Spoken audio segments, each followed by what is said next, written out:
Hey, welcome back to Metropole Grid. My name is Andre. And my name's Ysengrin.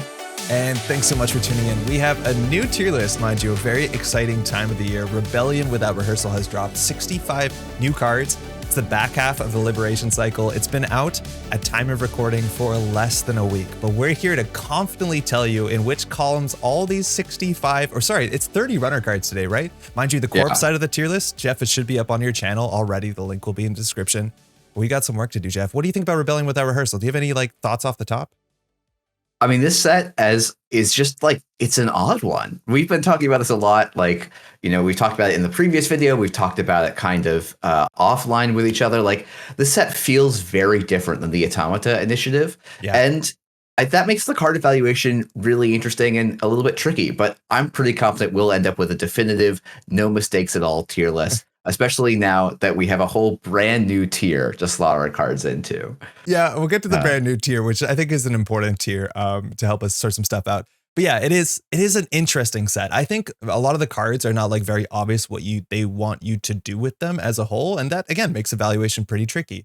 These cards, to me, feel more like puzzles than obvious shoehorns in certain builds. At least half of them do, which is not a bad thing. I think that's actually really interesting. Yeah. And deck building is kind of a nebulous idea right now, which I'm really excited about. But we're going to get to that. Off the top, we want to say a couple things. Firstly, we're going to be mostly talking about standard competitive play. So while Startup just had a big rotation, and that's a big deal, we're mostly talking about standard and again, the competitive side of it. So while we say a card might be a binder card, it still might be the most fun Netrunner card ever printed. I think that's totally two separate things that we have to understand. And fun cards are fun cards, even if they don't show up like that on this tier list. Do you want to run through the tiers real quick, Jeff, so that we're all on the same page? Yeah, sure. So starting at the top, we have the perennial Ban Me Please. These are cards that we think maybe not should be banned, but are going to define the format in a lot of ways. Next up, we have Faction Staple. These are cards that we expect to show up in basically every single runner deck of this faction, and depending on the type of card, maybe even out of faction as well. And then we took what was called, I think we just called it an archetype role player, I think? Role player, yeah. And we split that out into two categories. So this time we have archetype enabler. These are the cards that say you're going to play an archetype, but this is sort of the payoff for why you're doing it and the reason to go and do it.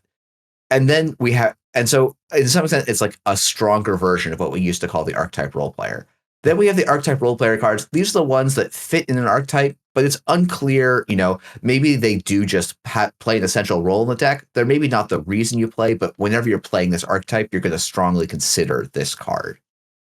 Next up, we have Slots Are Hard. These are cards that we think are really cool and could have powerful effects, but Netrunner has a perennial problem of 45 cards is just not that many slots in the deck. And this card, we think, is most of the time not going to make the slot. Sometimes we've put tech cards in here as well. Yeah. So that's just a thing to keep an eye out for. Tech cards sometimes are in the Slots Are Hard and then end up being, effectively faction staples. But that's because tech cards are tech cards and they come in and out. A good example might be No Free Lunch, for those of you who saw our old ban list for a hot or tier list. Yeah. For a hot second, that card was everywhere and then it became nowhere again. And that's kind of the life cycle of a lot of Slots Are Hard cards. Last up, we've got binder cards. These are cards that probably won't leave your binder, or in my case, your shoebox very often. But that doesn't mean they're less good cards, or they don't have a good reason for existing. They just probably won't make a huge impact on the competitive standard landscape. So that's sort of our tier list that we're going to try and use for today's runner tier list for RWR. Thanks, Jeff. So we got 30 cards to go to. Firstly, again, if you like this content, if you're excited about it, if you want to leave a like, subscribe to the channel, all that sort of stuff, it definitely helps. And we're going to start with the first card, I believe, in the set, which is a pretty big one because it's an identity that opens up an archetype that I don't think we've exactly seen like this. And that is the Anarch identity, Sebastião Souza Pisua. It's definitely worth noting we don't exactly have the official pronunciation guide out yet, so be patient with us. We don't exactly know what we're doing, but Identity, Gmod, Anarch, 0 link, 4MU, 4515. All that stuff super standard, but that text box has a lot of words on it. It says whenever you take one or more tags, if you had no tags, very specifically, you can install a connection from your grip paying 2 credits less. That's good. And as an additional cost, to trash a connection resource with the basic action card, the corp also has to discard a card at hand. That card is not random. So you have a tag me kind of this. A lot of people have saying like tag in, tag off, or a tag dance archetype. The sort of ID that doesn't want to take he wants to take a lot of tags, just only one at a time, and then get value from that.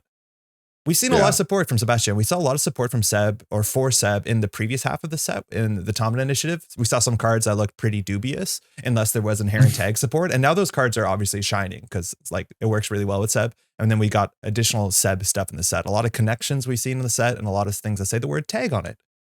What do you think about Seb? I think we might disagree about Seb in this tier list. Yeah, so I look at Seb and I go, okay, so what is Seb doing? He's saying when I take a tag, I get to install a card and get 2 credits of value. And then I probably have to remove that tag so I can get that value again, which is a click and 2 credits of value. And so when I look at Seb as a baseline ID, it's like, okay, he's basically just saying, oh, I get to discount the cost of removing a tag to install a connection. And so for him to be really, really strong, we need a connection that generates a lot of value and some ways of generating tags that work together. And I think we see some support along that line, but part of me looks at Seb and goes, how big is the payoff actually? It feels really good to install cards from hand at weird paid ability windows for less credits. But then you have to go and remove the tag. And so now you're like, oh, I'm going to include, a networking to make my card less, or a card we'll talk about later to make my tag removal card less. But I'm like, okay, so now we're assembling 2 card combos, 3 card combos, 4 card combos, just to make the value a little bit higher. And I'm, if this is a Shaper deck, I'd say rock on.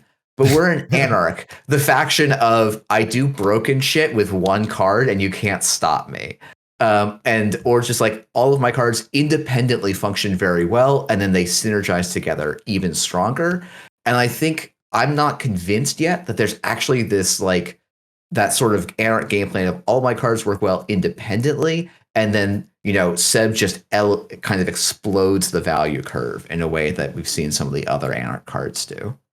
I agree with a lot of that. So I've had time with Seb. It's worth noting the set's been out for, I've said, I think a bit less than a week. You've done play testing, so you've experienced with cards even before launch in different ways. And I've been grinding JNet games this whole last week. I played Seb and I was a bit, unsure about what Seb's going to do because I totally agree with you. It is a clumsy. And I think a big thing with Seb is that like you need a lot of draw. Because inherently you have to be in situations in which you need to have a connection in hand. You need to have a way to get a tag that makes sense. You need to have a way to clear the tag that makes sense if you're clearing the tag.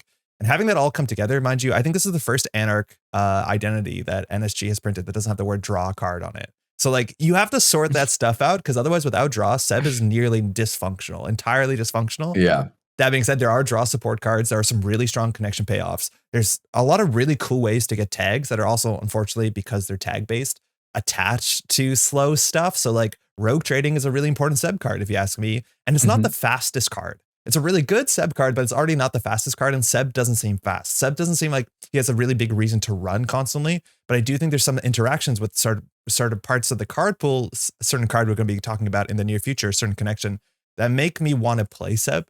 And Seb feels like a fun puzzle. Yeah. I agree, though, that it doesn't seem... It's weird because I think a lot of the strongest Seb cards are so bad on tempo when you have to clear the tag. And very specifically, a lot of the Seb support, you have to remove the tag because most of the cards say if you're not tagged, do it. If you're not tagged, that's the only way that you can play the card. So it's hard because there's like power cards that I think you have to play in Seb that are sometimes very difficult to play outside of Seb. But then outside of Seb, it doesn't make sense because they're even further behind when you're floating tags and clearing them at awkward spots. It is this like slightly weird, like I think that's exactly the dynamic that's sort of baked into these cards in some ways, where it's like, oh, these powerful effects are gated behind not being tagged to then go into this tag state and then leave. So clearly Seb should be the highest payout for that. But then it's like, okay, I now have this high power card that is basically fairly costed by costing me all this tempo outside of all the moments where I'm playing the card. And so it's about like, I don't know, is someone going to be able to figure out how to consistently glide from high tempo to high tempo to high tempo? That's where I think you can see Seb getting really powerful. Yeah. What I've seen a lot is high tempo turn and then like 3 to 4 turns of setting up and then a high tempo turn. And it's just like this very kind of slow, cyclical building game plan.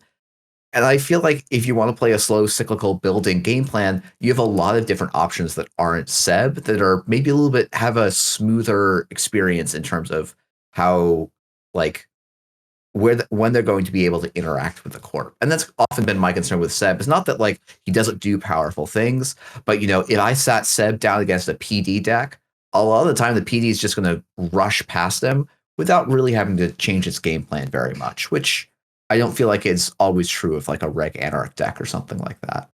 So to address the PD thing, because I've had some really good PD into Seb matchups, I think for Seb to have legs into that, like it's almost entirely hinging on the Aguaceras crew, which like to me is the power card. Where like a single Aguaceras crew and then attach it to, a Devil Charm. You actually have like a really gross, and we'll talk about that card in a second, I think recursion ice destruction engine. And I feel like that's the sort of card where admittedly you have some legs into some of the faster decks in the format that want to score behind ice. So I don't think it's like beyond help. I think it's not the most straightforward option and you're draw dependent. And this is only a slightly different thing, but did you ever play Rogue Trading 419 back in the day? I never really did, but I know that was like a big deck and then used like often Citadel Sanctuary, right, to help offset the tempo. Which helps a lot, but that was the sort of deck where it was a couple setup turns, but then you constantly had this pressure brewing where like you're playing 419, so credits were getting taxed out. You were threatening diversion of funds. Back in the day, we even sometimes had certain, what were they called? Currents that messed up economies. You had falsified for expose, but you played a bit of a control game with this constant pressure that you were a criminal, that the Amakua and the security nexus could kind of get out of control. And I think there are Seb decks that are like that. Like you're still playing Rogue Trading. You're still playing some slow cards. Like I do think you want to consider playing Dr. Nuka. She's not great on tempo, but she can get better with Julie and some other cards we'll talk about.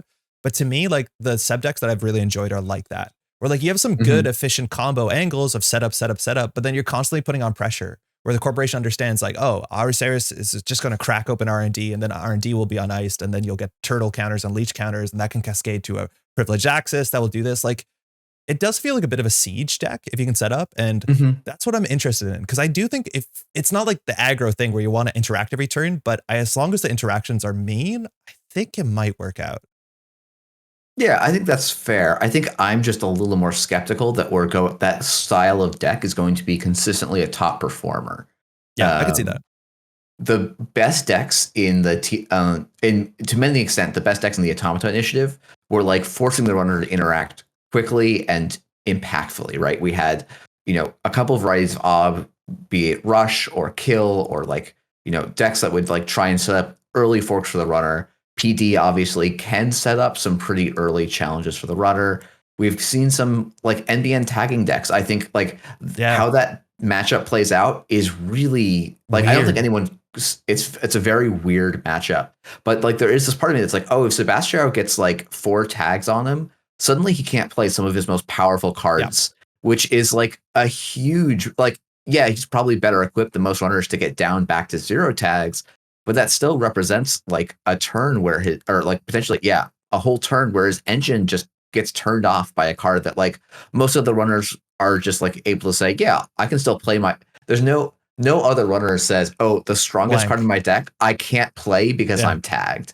And that's a really tricky state to end up in for a runner. So like, I think your points on Sebastião are really good. I just like, I'm not sure we're in a meta that suits very well I'm going to sit back, play control, and use 1 or 2 power cards to like lock down the court.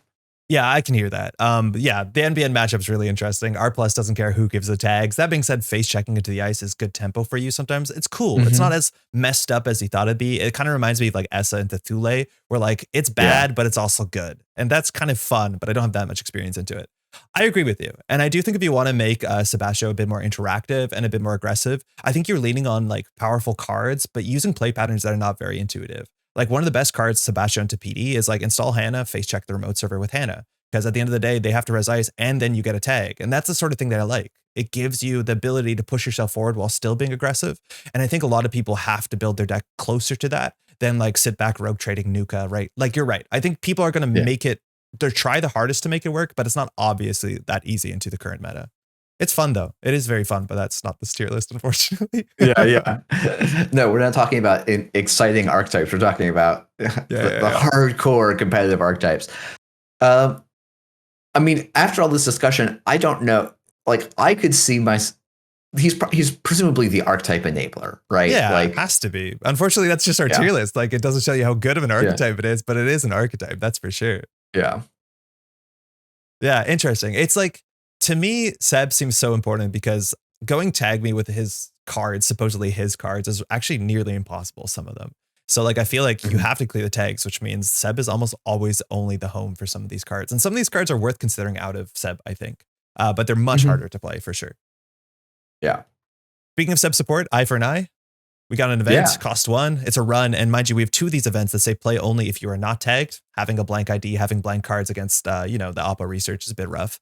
Run HQ. If successful, take a tag and access an additional card when you breach HQ. And hey, paid ability windows on an event is cool. Access, paid ability, trash a card from your grip to trade to trash a card that you are accessing. It is truly an eye for an eye. It is worth noting that we didn't mention the second clause on Seb's text, and I think we're going to talk a bit about it more when we come to the console, because if you choose to float a tag with Seb, it's harder for your connections to get trashed. That technically means if the corporation is trashing cards from their hand to trash your connections, HQ pressure is of a premium because they're probably throwing out their worst cards, probably not their agendas. So if you can go into HQ and see multiple cards, that's good for you. The same way where playing ESSA and having HQ multi-access is good, because sabotage generally weans out the worst cards from HQ, the least important cards.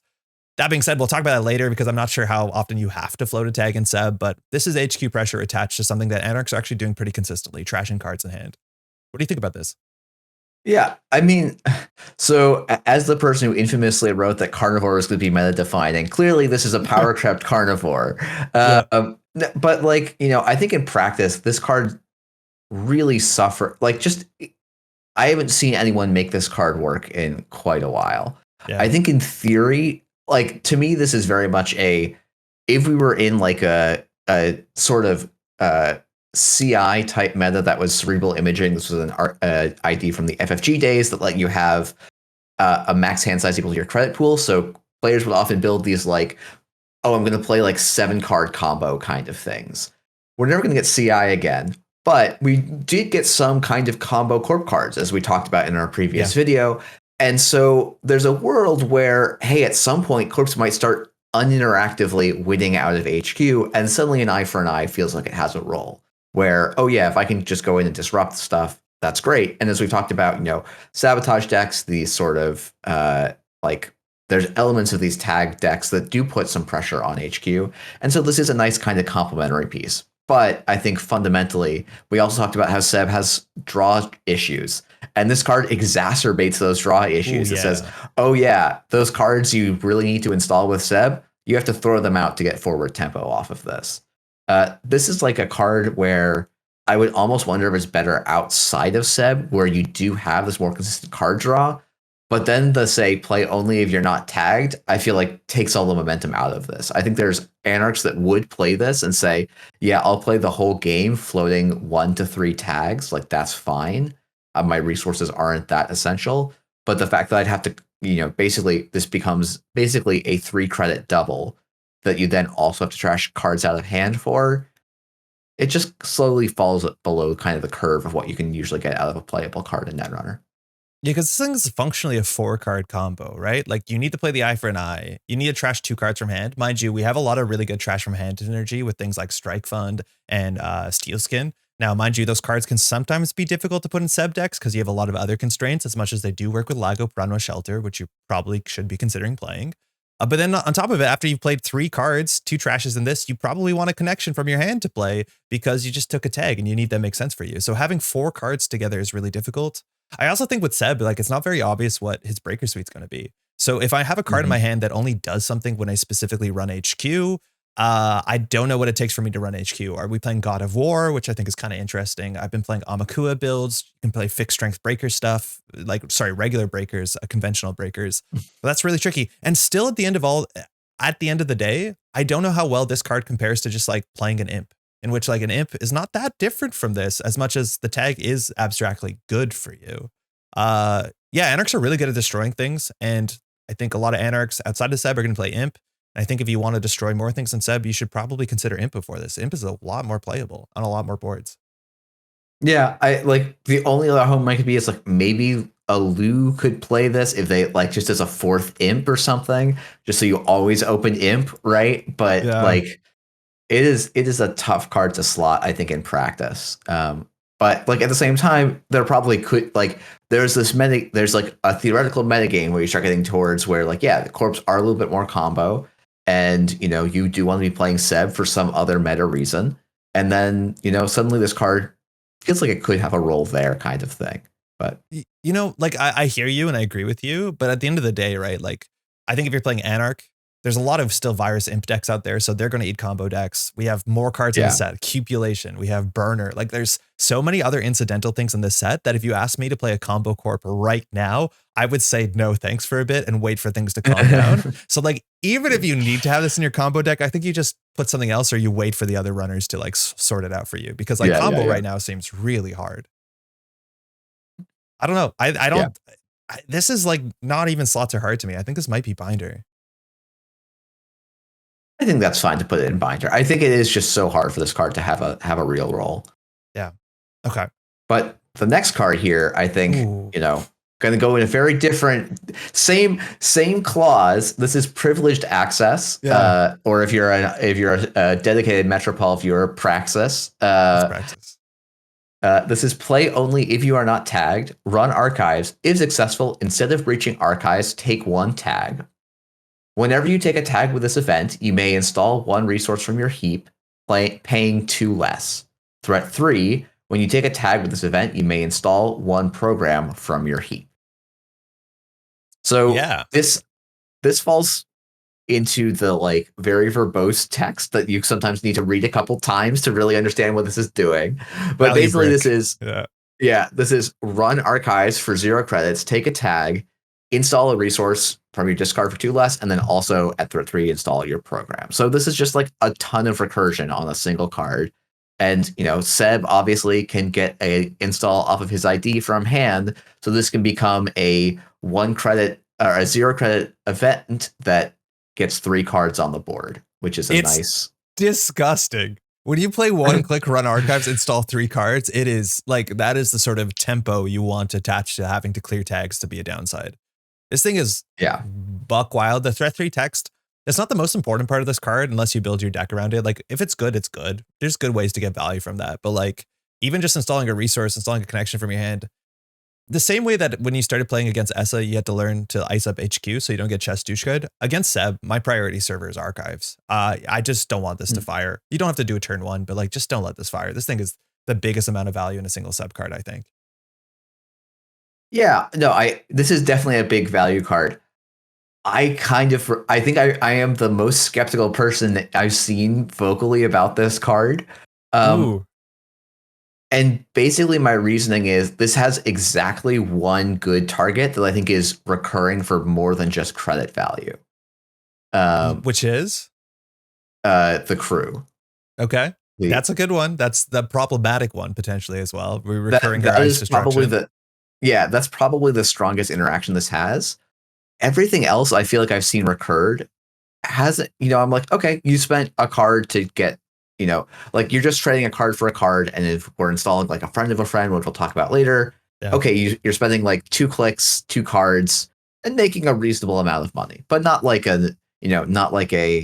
you're playing a lucky find at that point, basically. Right. And so that's kind of how I keep coming back to this card. Is like, yeah, this card's doing some really, really strong stuff because as a single card, it has to do really strong stuff because it comes with all these additional cost riders, basically. And so it's like, okay, do we evaluate, privileged access on its ceiling or on its like, on its average? And I always lean a little bit more toward, I'm like really looking at this card as at its average. Now, I think undeniably, this is an archetype enabler card. Like this is going to be essential to a lot of sub decks, but there is a part of me that just says, well, do you really play 3 of this? Because if I draw 2 of these, or if I draw 2 of these in the top 10, aren't I just kind of like a dead draw? Like this card doesn't actually do much on its own. It is a like enabling piece once I have other things going. I agree. What I found out is that there's, firstly, notably allows you to recur a resource. It doesn't have to be connection. Now, I think most of your deck is going to be connections, and that's quite nice. But I've seen to use this on like weird board states where it's just like, I'm going to use this to install a connection from my hand and -2 and just get a Hannah back. And then I use the Hannah that turn to run the remote server, get a tag, and then I clear Hannah to get 2 more clicks. Like it does give you the sort of click compression that if it fires, doesn't feel that different to something like Running Hot. Is that what that card is called? The one in ESA that gives you multiple clicks, right? Like it feels like that, where it's just a smoothener. You can get an Earthrise Hotel for 2 that's finished. You can also, with the program clause, you can get back fermenters and botuluses and leeches, whatever you've thrown out, right? Like it even in the early game, I don't think it's too difficult. And that's because, again, things like Friend of a Friend, things like Hannah are a bit more ethereal. And so cracking them just to push yourself forward is probably correct in a deck that's likely running 3 Hannah.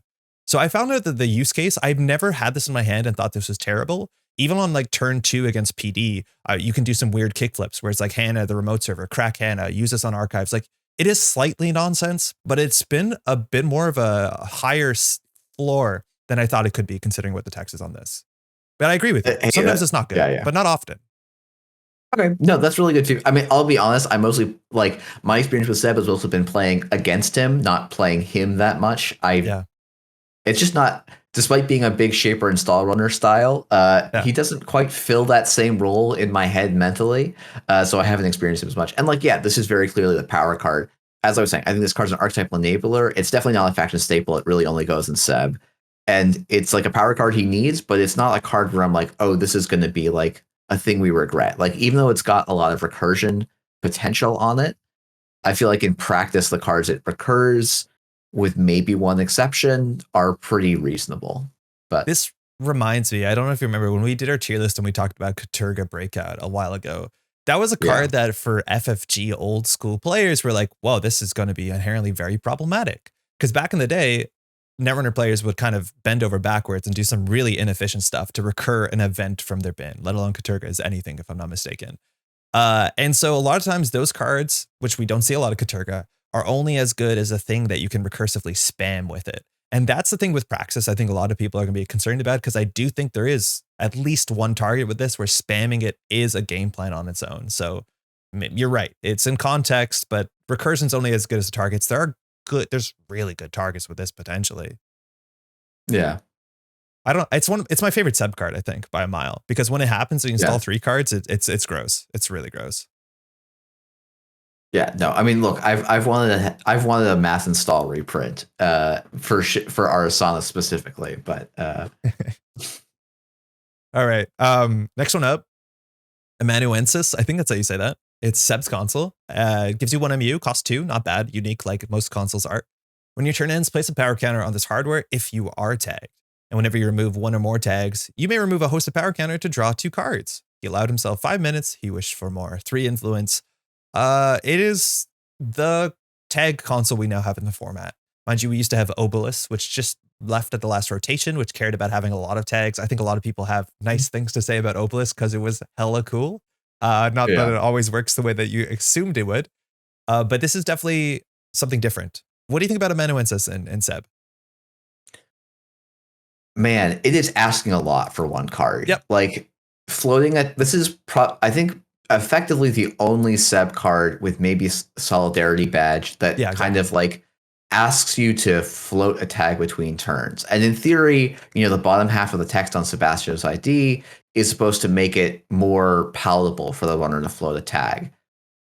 I think in practice, I have seen very, very few Sebs consistently float tags. And that's in part because the payoff for this card feels kind of low, right? It's like, okay, I have to put my key, I'm putting my resources at risk. So if I have a crew down, I'm probably just going to lose the crew. And in exchange for that, I get to draw 2 cards. Well, the crew is the best card in my deck. So why would I do that, right?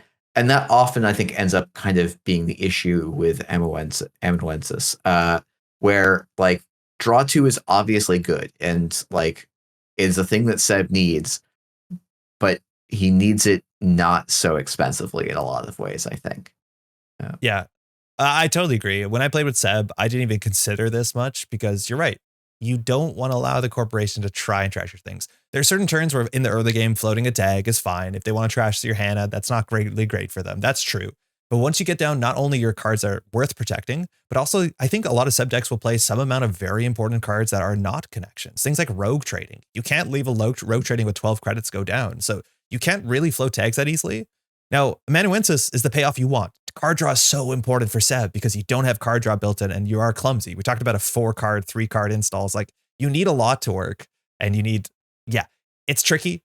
I think if you're playing this, and mind you, you can end your turn tagged and then like pop off with no free lunch. I think that's just pretty bad on card utility. Like having a single card in your deck that just clears 1 tag with no free lunch doesn't feel like a good enough slot. It's worth knowing cards like Dummy Box as well make that sort of play style more palatable because it protects all your resources. And then Amanuensis kind of works because it refills your hand, but that's also influence. And I think Seb decks are a bit constricted where like you generally want to spend about 12 influence across things like rogue tradings and nukas. So like it's actually hard to get an influence suite in Seb that makes sense. I agree. I think it's a really good payoff. I think Solidarity Badges also seems to be a bit hard to use because it's attached to trashing cards consistently. And outside the Hauseris crew, you're not doing it that commonly. So I found this to be hard. I actually sooner played Seb with no console than this, which is unfortunate.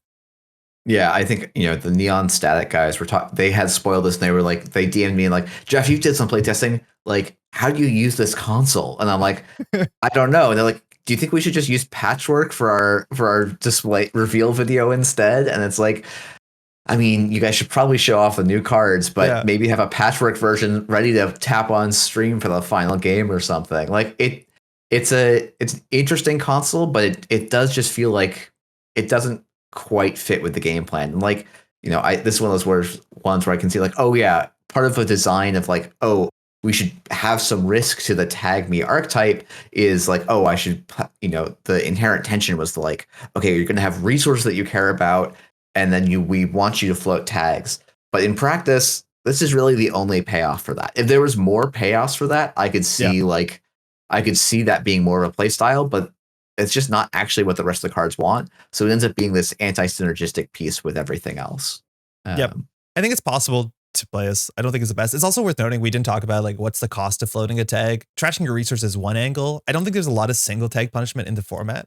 Mind you, cards like Shipment from Vladisibirsk, which are not uncommon in NBN decks, requires 2 tags. You don't die to end the line. Funny enough, though, like Greasing the Palm is pretty common. And not only does that install a card and give an advancement on it, it clears the tag for you, which is like not great with this because it's whenever you remove 1 or more tags. So like it actually can be rough in some ways.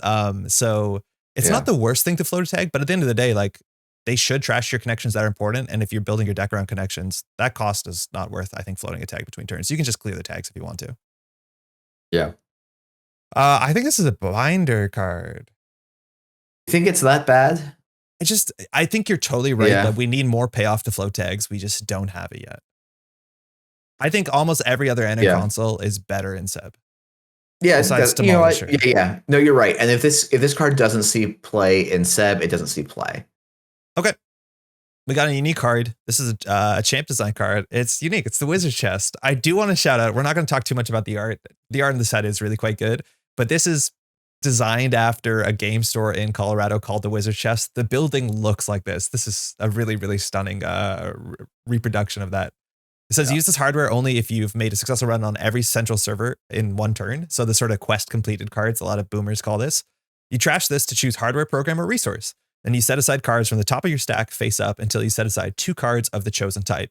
You may install one of those 2 cards for free, ignoring all costs, and then shuffle everything else back into the deck.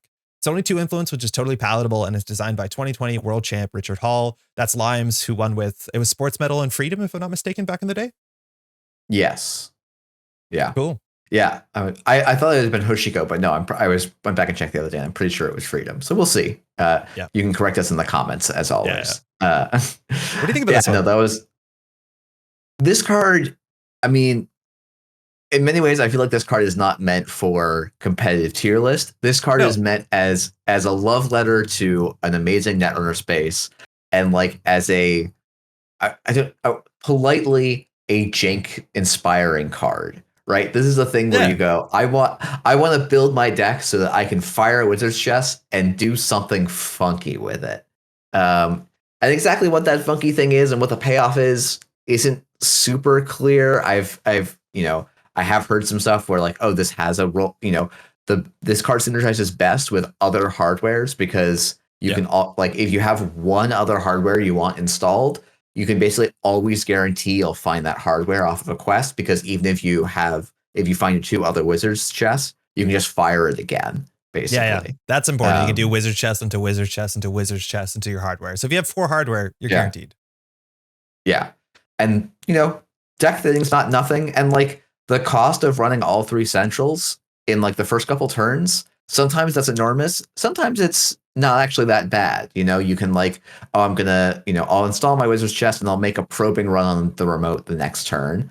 And then the corp has to really think about, now they're making a probing run on HQ, R&D, archives. Like spreading out the corp's resources is always like to some extent like a good thing to do as the runner.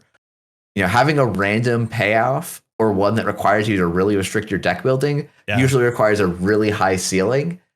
And it's not clear to me that there is that high ceiling yet in the card pool. Though I think there's a card that also is in the set that might interact pretty well with Wizard's Chest. So yeah, there's one card that we're going to be talking about, a criminal card, that makes us seem to make more sense. But yeah, and generically, the restrictions on Anarch decks about which programs you're playing, you generally play utility programs. You don't play very expensive programs, so it's not a good use case. Out of faction, you have Spark of Inspiration, not a great use case.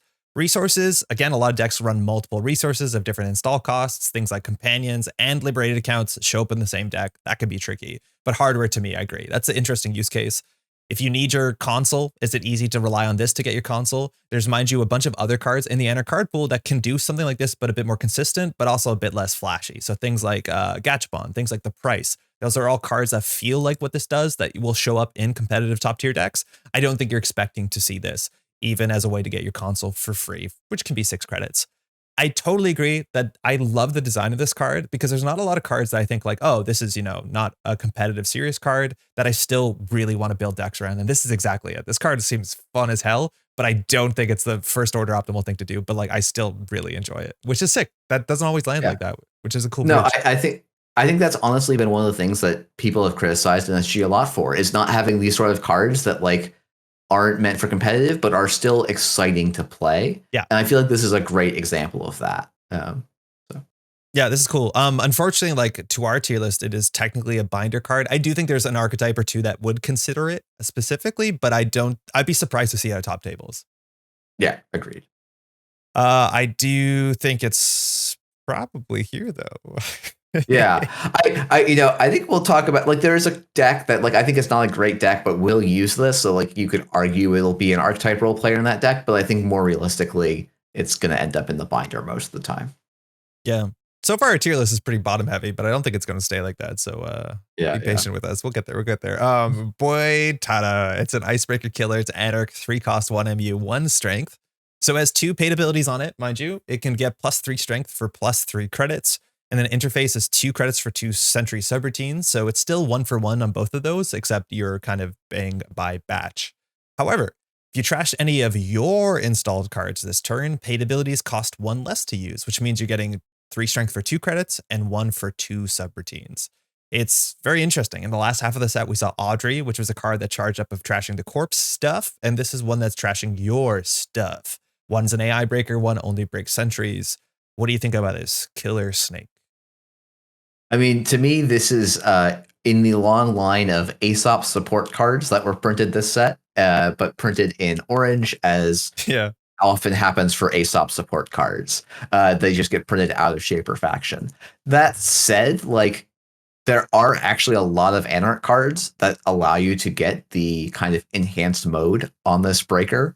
Like, most Anarch has a ton of installables that can trash under various circumstances. Fermenter, liberated accounts. We talked about wheels already. Like, there's just friend of a friend. Like, there's just lots of cards where you could get the 2 for 3 strength and 1 for 2 subs, which is, relatively premium breaker stats. The issue ends up still being it doesn't sit. Even at those, it kind of doesn't line up that well against some of the most notable sentries in the format right now, right? It's not going to be that good against low strength sentries because it has a base of 1. So you're pretty much always going to be paying 3 credits to break a 4 or less 2 subroutine sentry.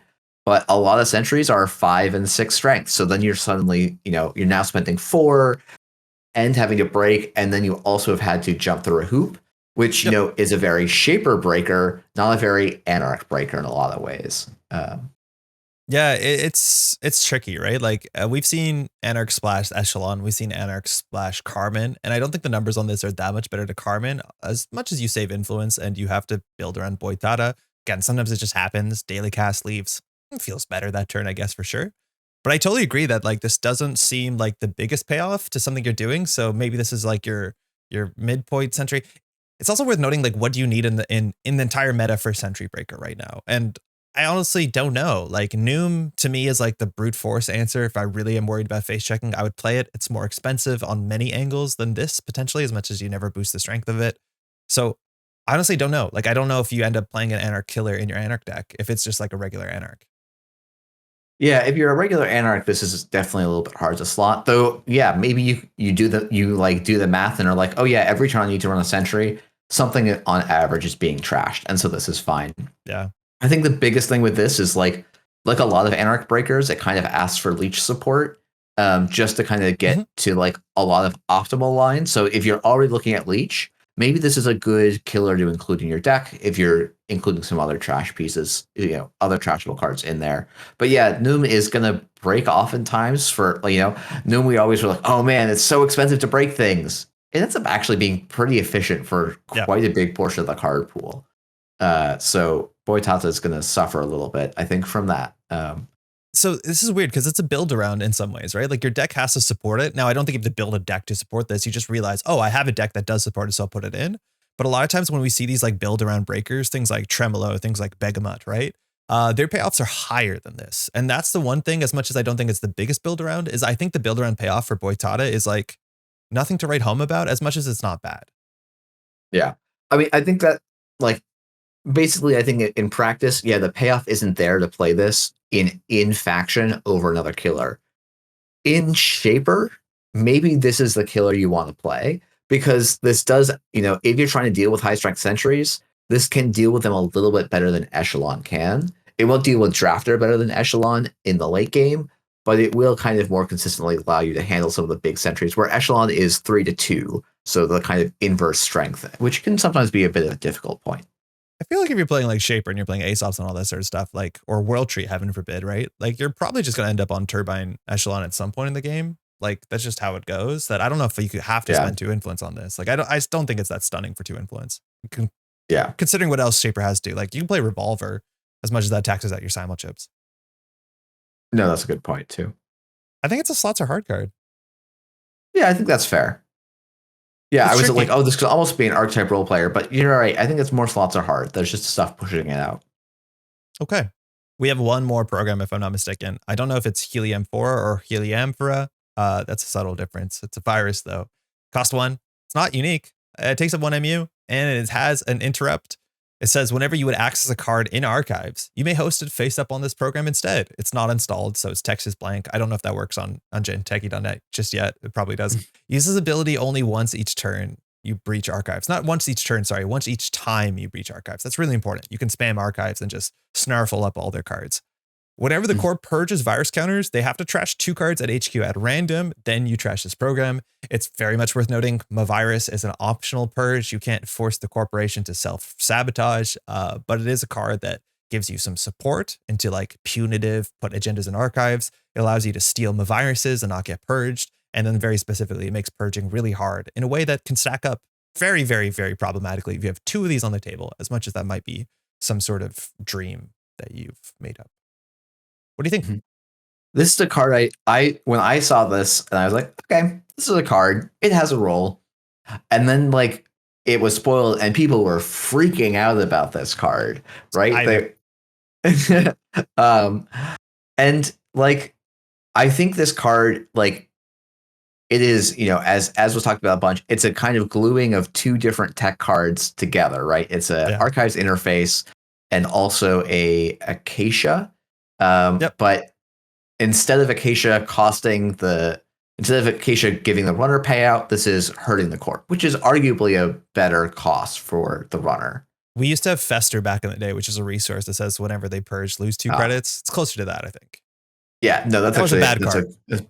Yes, it's a better comparison. Yeah. But kind of, this is my thing. Is like, okay, archives interface, I think even in peak recursion court meta, did not really see any play. No. And none of these virus purge punishers or virus purge payout cards have seen play. No. And so for me, it's is this card, like, if neither effect was playable, maybe both together is playable, but I'm not yet sold that they're, like, even when you look at something like some of the most virus heavy decks in the format, like the mulch decks that we've been seeing that are like using Knobkery, use like every single thing they install on the board is a virus. Yeah. I don't know that they actually would play Heliumphora at that time, because it's a card that is shoring up for one board state, and it's like, in general, the corp, it being right or wrong for the corp to purge, I don't think gets moved by this card. And I don't feel like there's recursion that you need to be turning off as any of these virus heavy archetypes at the moment. Maybe I'm wrong about that, but that's kind of my reading. I'm kind of curious as to what your thoughts are. So I was really frightened when I saw this card. I think right now in Netrunner, purging is in a pretty rough spot because I don't think it has kept up with the game. I think taking your turn off to purge, and specifically with decks like Knobkery, which, you know, you literally cannot purge out. There's a reason people are playing 3 or 2 Mavirus in every deck, because doing a mid run is more important than doing it at any other time, let alone like during a face check, during something like that. But you just cannot spend 3 actions to purge out. I think on a lot of board states, the way that virus decks are built. I was not excited to see a card that makes purging even harder, because there's a lot of cases where you just can't do it anyways. So that text honestly doesn't matter. And I do agree that in the Knobkery decks, getting purged out is like, it's annoying. It's mostly a problem with Mavirus. And I think having a server that you can now Knobkery into archives over and over again, and a lot of times you do lose that server once they get a Mavirus in there, that's a problem for a lot of the virus imp decks. This helps for that for sure. But you're right. I don't think it's the most obvious inclusion, as much as having another server they have to ice up is kind of nice. Where I think this is going to see a bit more play, because I've had to purge into this, and it's awful. It's awful. The fact that you have to purge out to like deal with an Amakua, to deal with a God of War, whatever it is. Amakua, I think, is one of the best use cases here, because you have to purge Amakua in a game of Netrunner. I don't think it's a choice anymore, but it costs you HQ pressure, which in a criminal, right? Like multi-action HQ now hits harder. It costs you your win condition. It costs you fast advance. It costs you seamless launch, right? Like that's a very difficult line to be on. Stacking multiple of these where they have to trash 4 cards, it's not additional cost. So if they don't have cards in hand, they can still purge and just lose everything. That's not good for the corporation. They're in a really bad spot there. But I think if this slots in somewhere, it slots in probably like the best use case to me is Amakua Criminal, where like now they have to ice up archives. Because as soon as there's a virus in archives, you don't have to ice up archives against Criminal. And now in this, you kind of do. I don't think the kidnapping thing, it's also worth noting you can kidnap cards to keep them out of recursion cycles. So like run archives, steal a seamless launch, so PD can't bring it back. Like that's neat. That's definitely not the most important thing. But I actually think that in certain decks where purging is the line, this makes it a fair bit harder for not that much more influence. I kind of like this. Yeah, I think you're right. I think it's always this distinction of like, sometimes like purging, you know, if the corp is like purging with a virus, I feel like this card actually doesn't make it that much worse, right? Yes, the corp will be losing cards from hand, but you're kind of going, the corp is probably set up a board state where they're able to, like, if they're purging with a virus, they're doing it at the time that suits them best for dealing with this, or just that bails them out of like a problem they need to. And then if the corp's spending their entire turn to purge, yeah, obviously, like that's probably the best case scenario for this card. But if the corp's spending their entire turn to purge, one of 2 things is true. Either they've got you locked out on the board, in which case, okay, well then what does this card actually accomplish? Oh, at some point I'll get basically 2 random HQ accesses. Maybe for a 1 cost install virus, that's actually great. That's what your deck needs. But sometimes you're going to draw this and not draw your Icebreaker, your Amakua, your Econ. Like that to me is where I think this card starts getting a little bit difficult, is you have to actually draw it and install it and then engineer the situation where the corp has to purge. And it only then gets you sort of 2 accesses out of HQ at random. Maybe that's good enough. To me, that sounds a little bit below the like peak of the curve of what you're looking for out of a single card slot, and maybe 2 influence as well. I agree. I think it's still tricky to get the best use case of, as much as the use case is reasonable. I do think the one thing that is very notable about this is that like there's really strong archetypes that are going to put 3-pointers, bacteria reprogrammings, and archives, and this is one of the few cards in the entire game that just straight up beats it.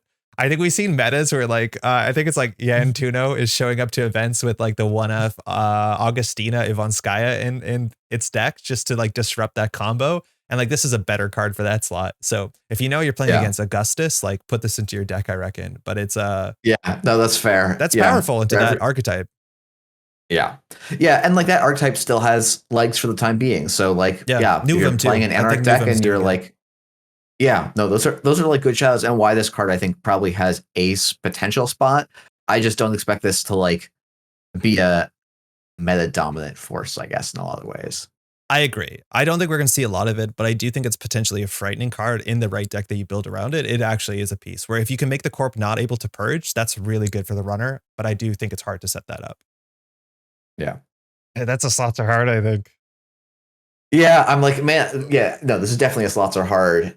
I'm like, man, is archetype role player just going to be an empty category? I guess we'll find out. No, we're about to hit them right now. I think we're about to hit them. So yeah, that's true. I think we are. Okay. Speaking of an important card, I guess, I think this is Aguaceras Crew. I think that's how that comes off. Again, correct us if we're wrong. 2-cost, not unique, CD connection. It has 2 paid abilities on it, 3 influence, mind you. The first one says take a tag. The ice you are encountering, that's a very specific timing window. That's not the ice you are just encountering. It's an ice you're already encountering. I feel like that is never easy to explain. It gets -2 strength for the remainder of this encounter. Use this ability only once per turn. You can also trash this thing without taking a tag and pay 2 credits to trash the ice you are encountering. Again, not the ice that you just did the on encounter effect. If its strength is 0 or less. So it is ice destruction. It just immediately for 1 tag and 4 credits trashes all ice in the game, period, that has 2 strength or less. And of course, it works with any other ice strength manipulation cards, things like Ice Carver, things like Leech. And then, of course, it's not unique. So you can take 3 tags to give an ice -6 and delete it from the game. Also, Devil Charm, which means you delete every ice in the game besides Tier at instant speed and technically wraparound in some board states. This is Stavka and oh yeah, Stavka. Yeah, but there's only 3 cards in this format that don't like Brasilia Grid themselves, right? It's only 3 ice in the whole game that are above 6 strength, which is super, super notable for things like Devil Charm. Yeah. This thing's messed up, man. Yeah, I mean, this is Parasite. I've missed you, and welcome back. It's stronger than Parasite. It's much stronger than Parasite. You don't have to host it. It doesn't get purged. It's not a program. You can have these on the table while you're setting up. This to me is like, I find it surprising that it doesn't remove itself from the game because this is the premier connection to recur with privileged access. Put this back on the table. You just are running through stuff. This is where I mean like that sort of siege, scary kind of like rogue trading deck is I have an Ahuceras Crew down and I have a Devil Charm. Good luck. There's literally no counterplay to it.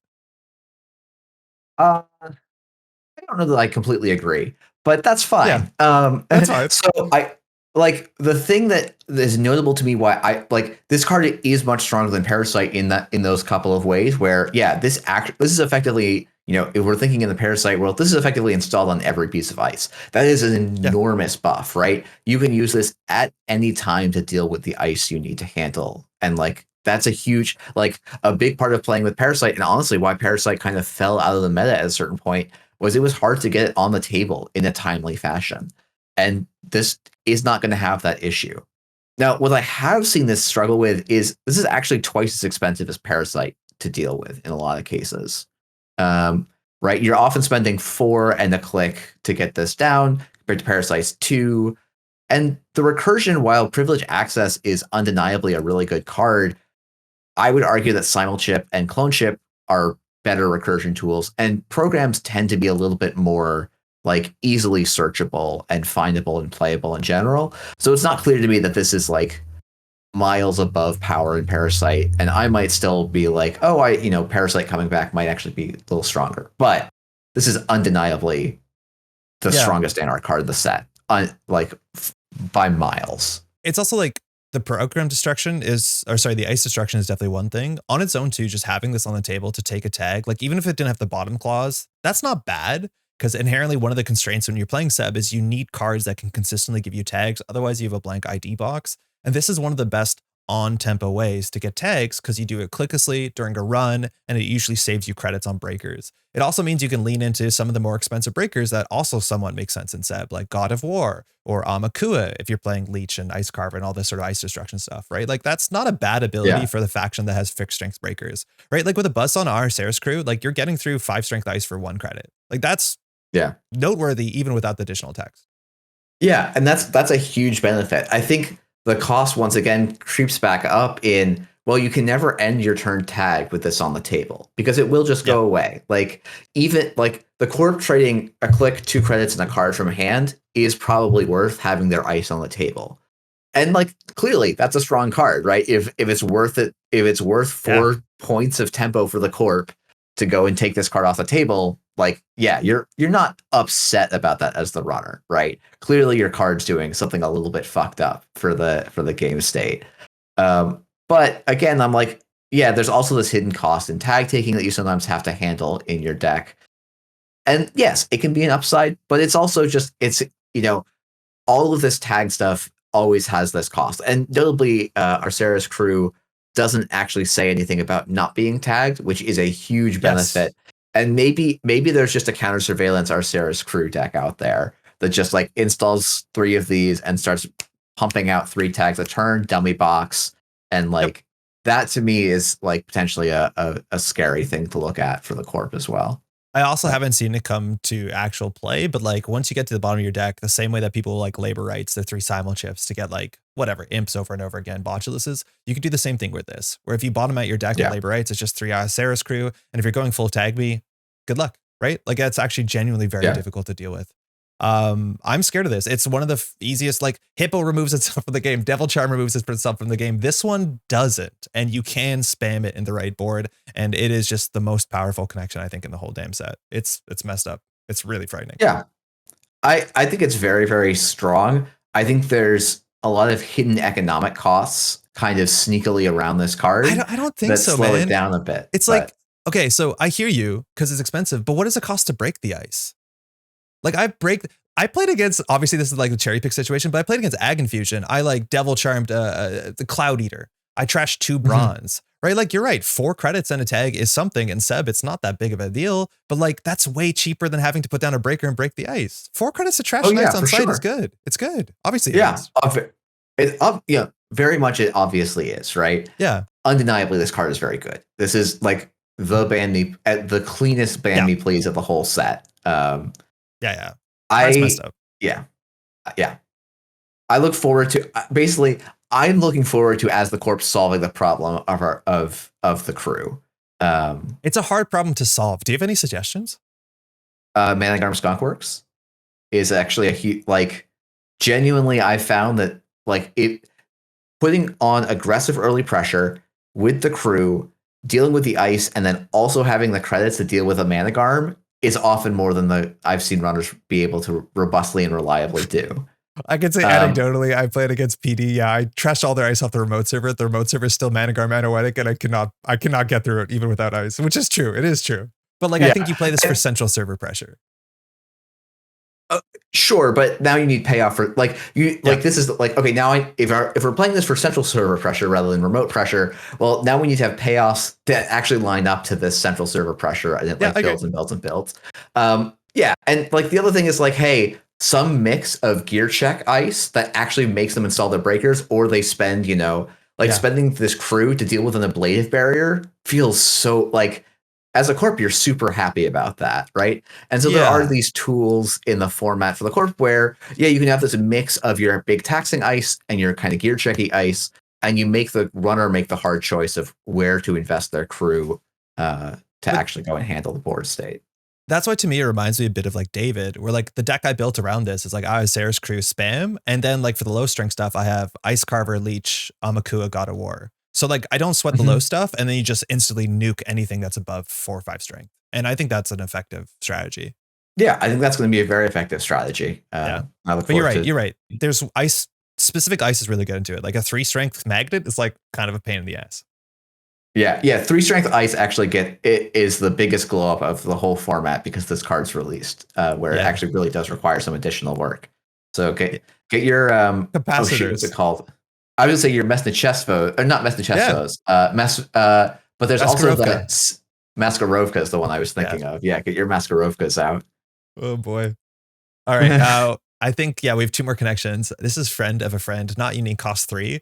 This one's really weird. It's connection. It's only one influence. And it has 2 ways that you can spend an action to trash this. Either you can trash it to gain 5 credits and remove a tag. So in theory, 7 credits because a tag costs a click and 2 credits at a minimum. So that's something. Or you can trash this to gain 9 credits and take a tag, but only use this ability if you are not tagged. Now, this costing 3 credits means that it's pretty middling if you just put it in your regular Anarch deck and hope that you're tagged or give yourself a tag. Obviously, that's pretty bad because there's additional costs attached to it. But this is like, maybe we're, spoiling it a bit here. Fundamentally, the role player in Seb decks are going to get tags consistently and install this consistently for 1 credit. It's a very mathy card, but it's like, it reminds me a lot of Fall Guy back in the day in like Geist decks, where it's like, oh, this card Mhm. seems mid. And then you play it in Geist decks, you're like, oh yeah, that seems like glue. Like, it's good. Yeah. Yeah, no, this is very much, to me, this also reminds me of like extract and op, where like, yeah, this is essential glue, this is essential for keeping the gears turning, but you're never going to see this outside of the archetype. And it's not really a payoff for the archetype. It's just like a piece of glue a piece of glue or some grease in the wheels to keep things kind of moving. I like struggle with this one. Like, say turn 1, you put down a rotating and you clear the rotating and you install the friend of a friend. Like, are you meant to crack the friend of a friend to remove the tag? I think you are, because your next tags for the next 2 turns are off rogue tradings. But that sort of math like throws me for a loop. Because I think this is also one of the card that some players will use it better than other players, because understanding which clause you want on which board state is incredibly important. Because it is actually incredibly important to be able to take a tag on Seb. Otherwise, you have a blank text box. So having to keep this around and clearing the tag manually, I would argue sometimes it's correct, but not often. Yeah. It's like, it's funny because it's like, yeah, the 3 credits, 2 clicks, trash, gain 9 and a tag is almost a lucky find, right? Yeah. Like that is basically the old lucky find numbers, except that you have this tag. And whether you can make that an upside or a downside is going to be super dependent on the board state. And like a bit of a puzzle to figure out for a lot of set players out there. I'd be really interested to see throughout playtesting what the numbers on this, how they change throughout, because it's a hard thing to balance for sure. But it's just a role player. It's good. It's fine. Does that sound right? Yeah. I think that sounds right to me. Awesome. Last Anarch Cards of Connection. You know what it is. I believe this is Manuel Latish Chimaura, something like that. Mora, probably. Anyways, unique resource connection cost 2, which mind you is perfect. You want your connections to cost about 2 perfectly if you're playing Seb for reasons.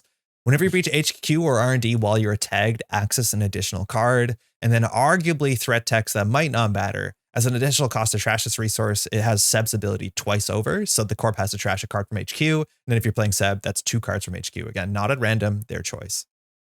Threat. Mind you, we should explain threat. I don't know if this is the first threat card we came up, but threat is a thing that is introduced in this whole cycle. We see a bit more threat cards here that is active text as long as one player has at least that many agenda points in their score area. I think there's reminder text on the card itself.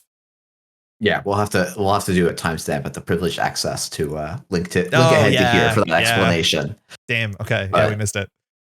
It's all good. Yeah, this card feels like a role player. I think ultimately 1 extra access just isn't actually like you. It's funny because it's like, the obvious comparison to me is, oh, this is a resource that does multi-access in Anarch, so I'm going to compare it to the twinning immediately.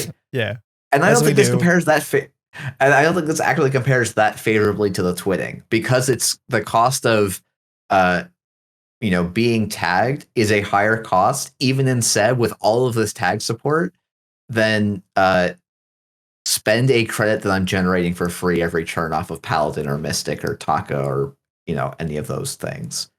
But this card's really solid. I think every Seb deck is probably going to play this because it's it is going to come down the board for free. It will sometimes come down in the middle of a run, so you get to surprise the corp with some extra accesses, which is a really nice thing for the runner. When you face check into NVN Ice and then they give you a tag and you get this down mid click running HQ, it's so cool. It's the coolest thing. It feels great. Yeah, no, that's definitely, and then you hit the Bologna and go, oh shoot, I had 4 credits. But yeah. But yeah, I mean, like this card is very clearly like a good part of the engine. It just, again, payoff isn't through the roof, right? we can achieve this effect similarly with other cards that exist in the card pool that don't require a tag cost to juggle. So I think I'm a bit higher on this one than you are. I agree, obviously, like comparing yourself to Ban Me Please Turning Wheel, or sorry, Twinning. I keep saying Turning Wheel for obvious reasons. Ban Me Please Twinning, right? Like that card, it's hard to compare yourself to that. You have to build around it. And you said, I agree, the build arounds aren't that difficult because you're playing cards you want to play anyways. Not that you want to probably play Paladin Puemo in a Seb deck because connection clause. So that's cool. But the issue I found with Seb is a deck building issue in which you have to put enough connections in your deck for your ability to be active. So this is just an easy card to obviously put in your Seb deck because it comes down for free. And then on top of it, it's hard for Seb to have payoffs to run, right? Like it's hard to put multi-X into your Seb deck. Like, what do you play? Stargate? Are you playing Eye for an Eye? We don't think so. So having this card that you install pretty clicklessly, just to make sure you have enough connections in your deck. So when you hit R&D, you see 2 cards. When you hit HQ, you see 2 cards. I found to be incredibly valuable because Seb does not have a good payoff for making singles. So making those singles doubles is a huge payoff. Seeing R&D and seeing 2 cards versus 1 card, let alone HQ for 2 cards, is actually a really big difference. The difference between 2 and 3, small, 1 and 2 is huge. So I've been enjoying this because I think Seb does not have good reasons to run. And this is the best card in most Seb decks to actually run. And I like it a lot. No, I think that's a great way to put it. I think it's, my skepticism on this card is probably more placed in the archetype as a whole rather than this card. This card is is a really good payoff. Taking all of your accesses and adding +1 on centrals is that's a great card. Like you're playing Mercury, but you get to have other ID text, right? And a different restriction. With Era 2, that's the obvious combination because you can run Archive C3 on R&D. That's mean. That is another reason why you want to consider icing up Archives. Threat 3, again, doesn't really matter on this card, but it does on the other one. I don't know. I found this to be I think if you're playing Seb and you're not playing this, you're kind of messing up because it's such a cheap payoff to make those pretty unfortunately difficult runs way better for you. Yeah, no, I think that's true. To me, though, I don't even know if it's a role player. I think if Seb didn't have this card, I wouldn't play Seb. It's weird how that is. I think if you didn't have a card like this, it's really hard to make single accesses as Seb. Yeah, that's fair. So I guess putting it in enabler is that is correct. This is enabling the archetype. Yeah. It's a cool card. It's neat. I don't know if you played outside of Seb because obviously it has its own problems. Yeah, I don't think you can.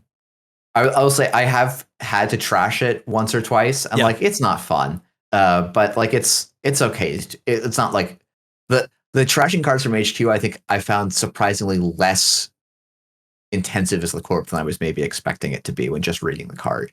But then again, I haven't seen anyone go dummy box hardcore mode on me. And maybe that's the secret sauce. Yeah.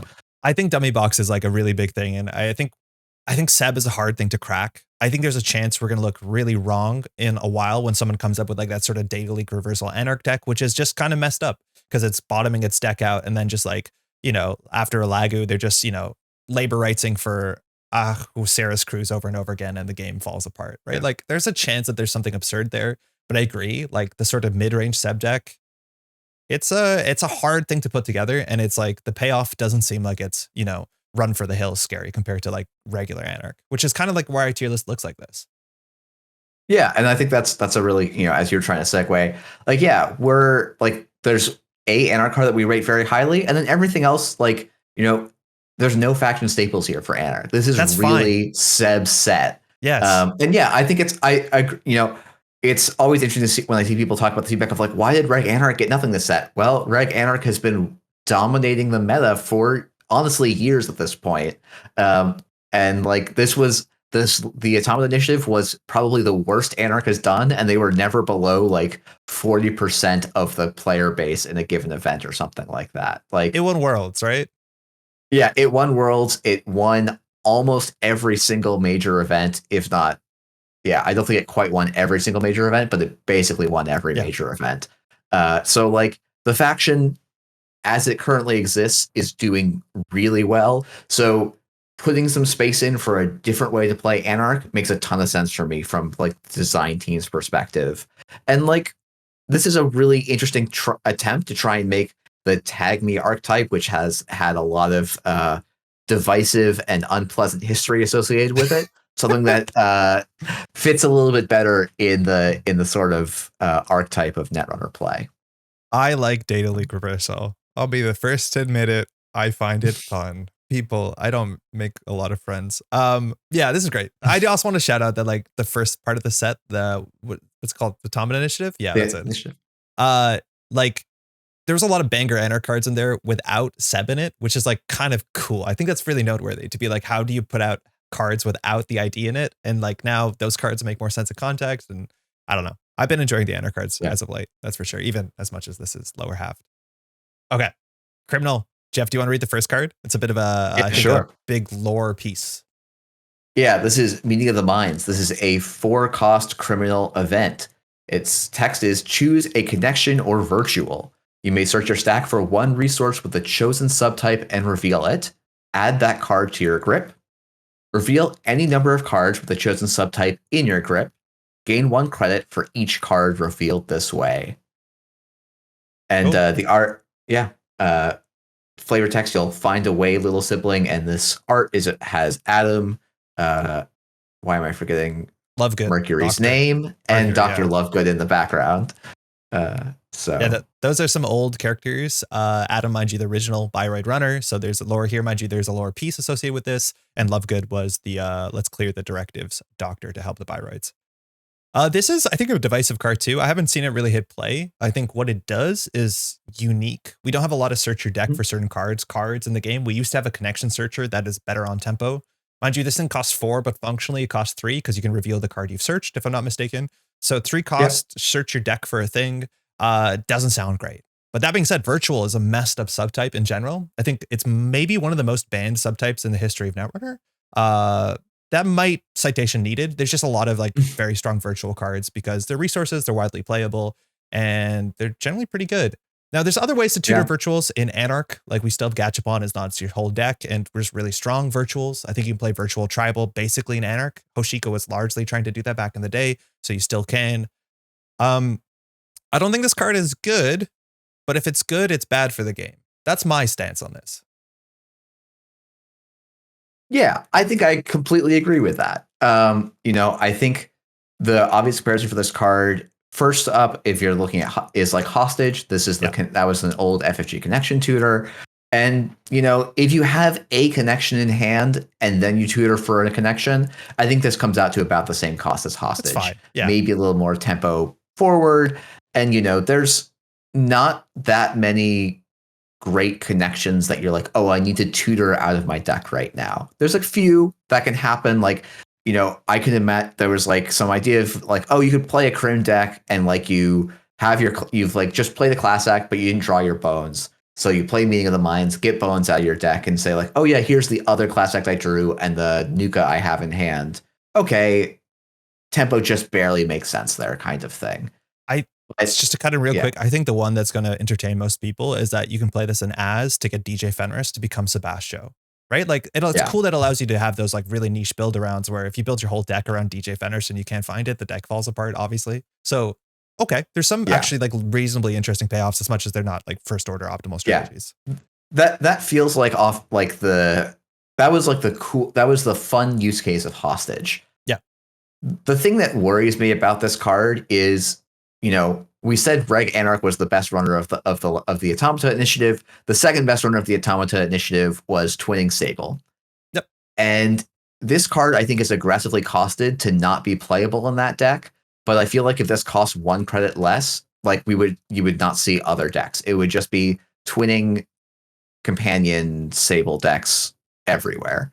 Because tutoring a Twinning, tutoring your Paladin, tutoring a Mystic, and just getting those in play guaranteed earlier and earlier in the game and saving influence to do other things is a messed up. It's just like, to me, that is the card that improves the sameness, like makes Netrunner games, improves the power level of deck by making them more and more similar game to game to game, which is sort of the opposite of a lot of the like haymaker philosophy that we saw in the Borealis cycle a lot, and which was met with some really mixed response. So I'm not like shocked to see a different take, but yeah, this tutoring virtuals to me is like a woo.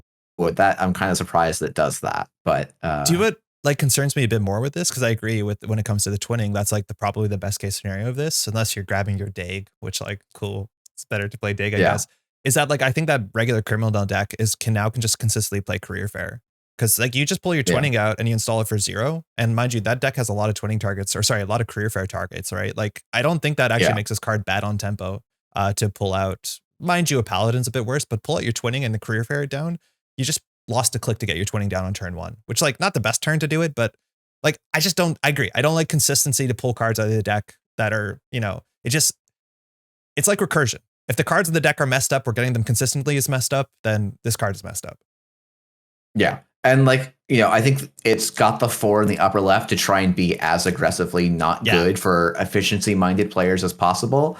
I just always worry, you know, endurance cost 8, you know, we've printed, and we're going to talk about some other high cost things. And it's like, if the payoff is good, if the deck can be consistently strong and just has to get over a cost hurdle, often the upfront cost is the like, you know, this is almost the difference to me of like why I'm fairly reasonably, like I feel more comfortable saying Seb is only going to be mid, is because he has a consistent cost he has to pay throughout the entire length of the game, versus I just have to find a way to cheat a cost one time. That's often a hurdle that you can cross in Netrunner. So, you know, yeah, this card is, you know, I think it is both not playable and concerning at the same time. It's weird. I feel like the set has a couple of cards like that, which we'll talk about. But yeah, I agree. I hope this thing is bad, because if it's good, I don't think it's good. So where do we put it? I feel like right now the slots are hard. Yeah. Right. I would make it the highest slots are hard card for sure, but I hope to never have to see it. That's like all I want to say, because I agree. I like the game to be a bit more, did you draw your cards in your order and how do you play your hand, more than just like, I'm going to fix it for 3 credits. Yeah, I think we both hope this is a binder card, but it seems like it has the potential to be a little bit more. Bummer. Okay. This is a cool one. Window of Opportunity. It's a run event. Ooh, cost 1. Perfect. 2 influence. You may install a program or piece of hardware from your grip. Just worth noting, if it doesn't say ignoring all costs, you pay all costs like you normally would. Run any server. When that run begins, you can derez a piece of ice protecting that server. When that run ends, the corp may res that ice, derez this way, ignoring all costs. So you get this like sort of attack in which they basically say, do you want to re-res your thing, or I'm getting in? You can click down your programs, your hardware. So easy interaction here with Hermes. You get Hermes down. If they don't res, there's an agenda. You bounce the icy derez. Works well with Saucy. Works well in central servers, I think, more than we think it does, which is a kind of an ongoing theme with a lot of the Mercury stuff.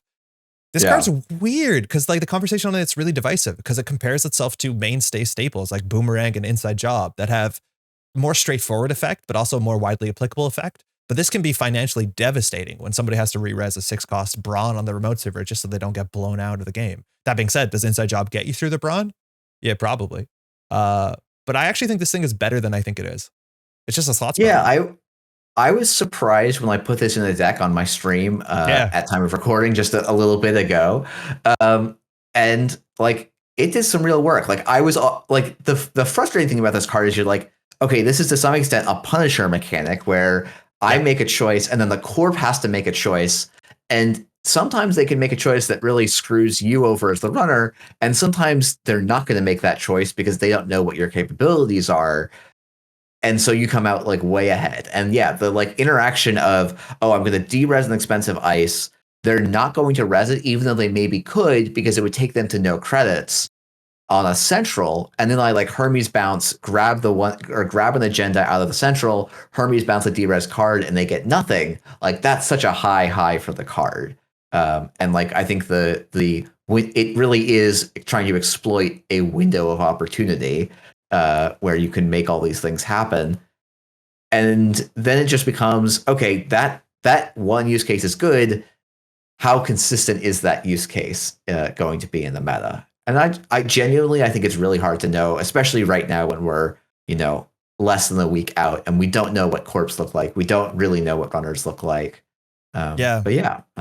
There's a lot of like utility cards like this that we see even in this set alone, right? Like it's a card that has a cool payoff. It is slot intensive. It's not like the most efficient card. You still have to face check into the ice. Like that's a problem, right? Like you don't want to run into the drafter as much as drafter is not the best target with this thing. So you want to do something big. But there's a lot of cards like that, right? Like we have a lot of cards that are like Inside Job that don't see play. Cause again, at the end of the day, Inside Job still gets you in as much as it doesn't do all the cool stuff.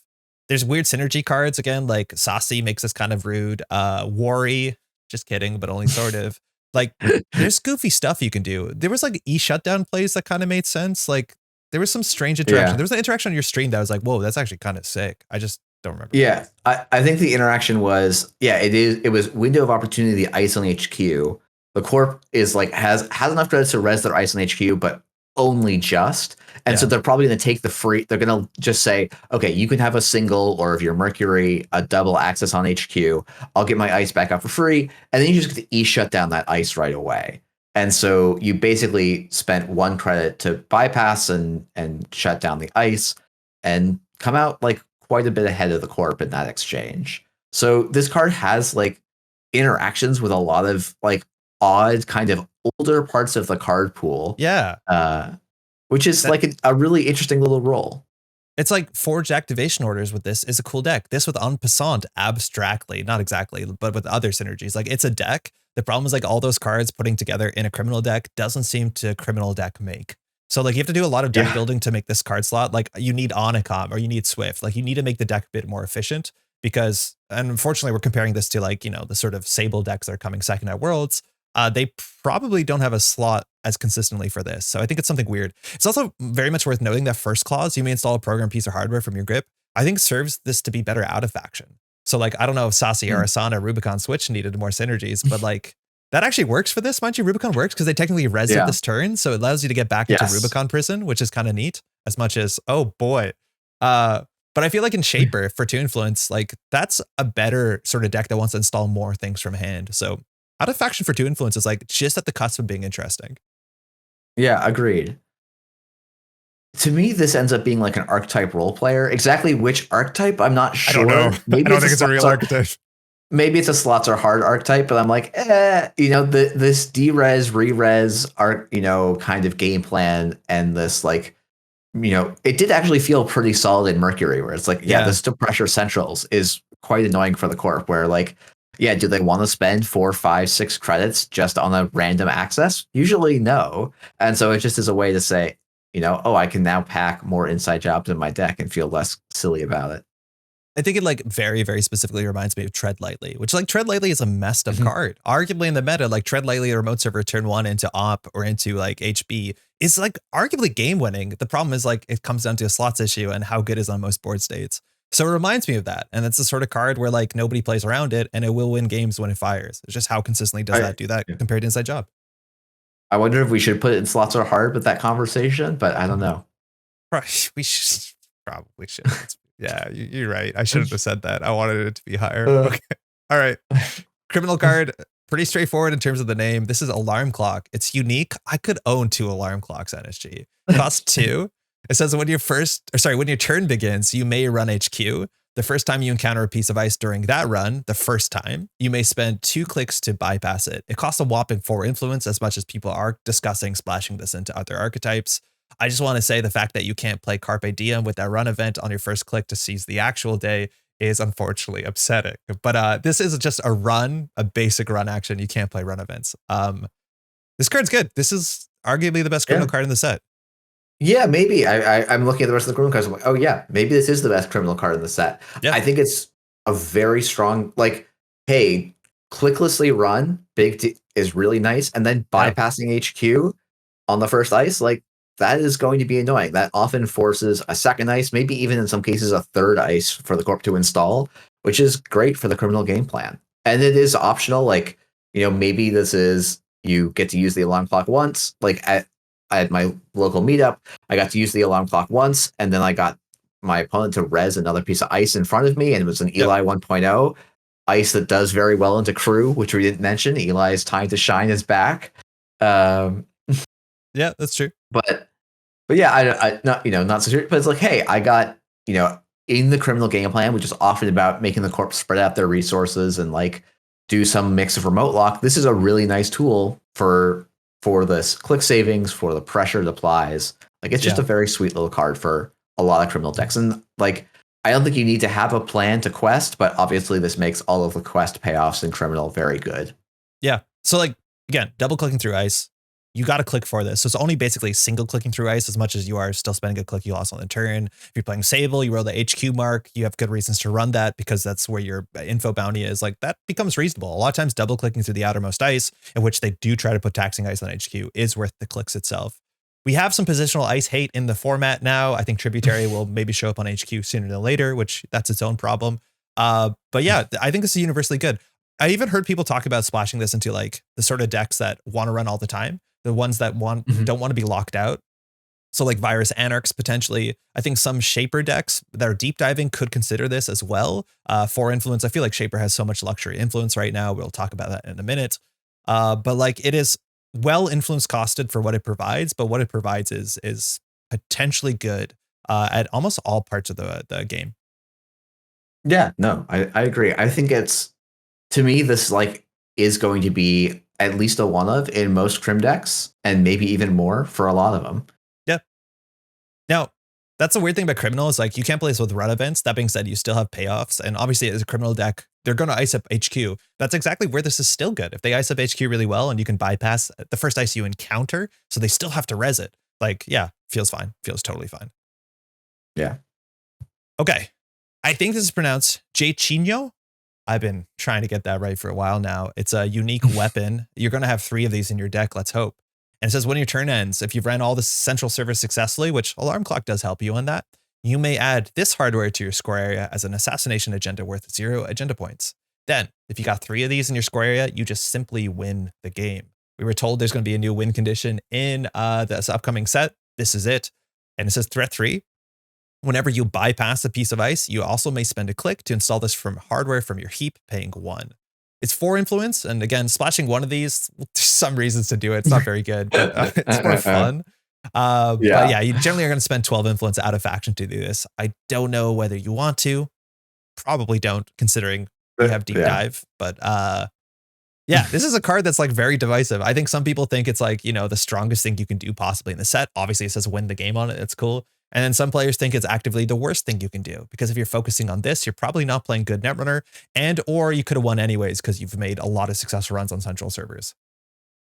Yeah, that's actually more my take on this. Is I think this card is bad because my experience when having this play tested was people kept going, damn, I won on points before I got the final dagger in. And I'm like, yes, this dagger made you play better Netrunner. That's good. Like, that is a very cool thing to come out of this card. The card itself, I don't think does a lot. It's a kind of a one-cost brick in a lot of cases, but it encourages people to play good, like, centrals pressuring Netrunner, which, you know, if this is a way to show people some of the fun that happens when you play these more aggressive style decks, that is a huge win in my book. And I think, like, a great kind of outcome overall. I would argue like the only place this card starts being like a terrifying metaphors is if we end up in like a peak kind of Mumbad era FFG Netrunner where every corp's installing 1 ice on our, you know, every corp has 6 ice in their deck total. 1 goes on each central, and that's sort of it. Then suddenly this card becomes really liable to get through. But when you start playing against corps that, you know, have some plans to actually ice up centrals, I think decks that win with Jechino are going to could have also won by just playing, you know, a Docklands Pass instead, right? Like I think it often kind of comes out in the wash. So I agree. That's really cool that people want to run centrals more, because that's a hard thing to convince like newer players. Like run HQ at this point. They've drawn a lot of cards they haven't scored out, right? Like HQ is random, but no, it's a good payoff. I would argue that you have to watch out, because I've seen a lot of decks basically never run the remote server because they're so focused on the centrals. And that's the only thing you have to rectify. It's like you still have to pressure the corporation. You still want to force them to res their ice on the remote server, which helps you with this game plan because it slows them down and pressures their ice and their money. I agree. I don't think this is, I've heard stories of this going off as soon as turn 3 in like Sable decks. I think that's a really good draw and maybe not enough fight from the corporation side. I also am a bit worried about the archetype of like inside job centrals, especially with Mercury. It's just not my favorite Netrunner, where my ice doesn't actually matter, where like Estebrado and inside job, not my favorite kind of Netrunner. But I don't think this is better than playing a more consistent multi-axis game plan on centrals. But if this card was good, I think I would be upset. This is exactly where I want an alternate win condition to be, like just good enough that you would maybe consider it. Definitely fun enough that you want to build a deck around it, but I'm not expecting to lose to this at a tournament. Yeah, I'm not expecting Worlds winners to show up with this card in their deck, but I am expecting at Worlds that, I will probably play against one deck that wants to Yeah. do this in the early couple of rounds, most likely. And some decks will be Like more this- scared of that matchup, but I think the sort of decks that I build won't be as worried. Mind you, Crisium Grid is also really good in the format right now. This is one of the I was going to pieces. say, maybe this is the reminder that Corps need to just put a Crisium Grid back in their decks because, inside job, oh shoot, now I have to deal with a Crisium Grid and then also have to run back is going to feel pretty rough for our assassination runner. I am a little bit sad that this is, I would argue, incredibly anti-synergistic with Mercury, considering that it's like their thematic card, but oh well, so it goes. I think there's a chance that we're going to look really silly. Mind you, at the time of recording, there's the first like NAPC tournament going on, which is going to be competitive grinding. There's AMT, and I think we're going to see a deck that does this better than both you and I think they can do it. And so it's up to us to figure out. Well, we'll all figure out whether it's like how good the thing is. But right now, it doesn't look that good. It looks fun though. Yeah, and I think this is also we shout out Wizard's Chest as having a good synergy with this card. Yeah, that's the reason, because you've run every way, so you can crack multiple of them. I do want to shout out that one of the best things about the design of this card is that it's an end of turn trigger. So there's no way in the format to cheat out more than one a turn. That's very smart. Yeah. I've seen some jokes about, okay, so we play this in Eternal and Encore? we play 2 Encores and install one of these. And then we just have to do that again and again and again. But Eternal. It's Eternal. Yeah. Do you like where that is? I might put it below Window of Opportunity. I actually think we'll see more meta presence from Window. I agree. Yeah, I think that makes sense. Okay. All right. Cool. Next up, we got Cupulation. Yeah. You want to read it? Yeah. This is a 1 cost, 1 MU program in Criminal, limit 1 hosted card. Access 1 credit, host a non-agenda card you are accessing face up on this program. Parenthetical text. If it was installed, it becomes uninstalled. Then, whenever you breach HQ, if this program has a hosted corp card, you may pay 1 credit and trash this program to access 2 additional cards. So I'm going to turn it over to you to take the first stab at this one. I think we're going to disagree about this card, which is great because I think you like this more than I do. This card's weird because it gives you disruption that criminals don't exactly have right now. And disruption in the meta is really prevalent. So I don't think I'm leaning on my criminal card or my criminal deck to have disruption because I'm just hoping the rest of the meta is going to solve that for me. But worth noting, you can basically grab a corp card that you've accessed and take it hostage. There's a lot of use cases for this. It doesn't do agendas, which is probably healthy, as much as I'd love to have a film critic effect in Criminal that feels like they're most hurt by most on-agenda clauses. SDS sucks. Fuji damage sucks. Like, I just wish there's more ways to beat that sometimes. So you can grab assets and upgrades and not trash them so you don't get oppoed and then you saved money. That's okay. Again, there's better slots, I think, in most corp decks, in most runner decks to do that, like Miss Bones.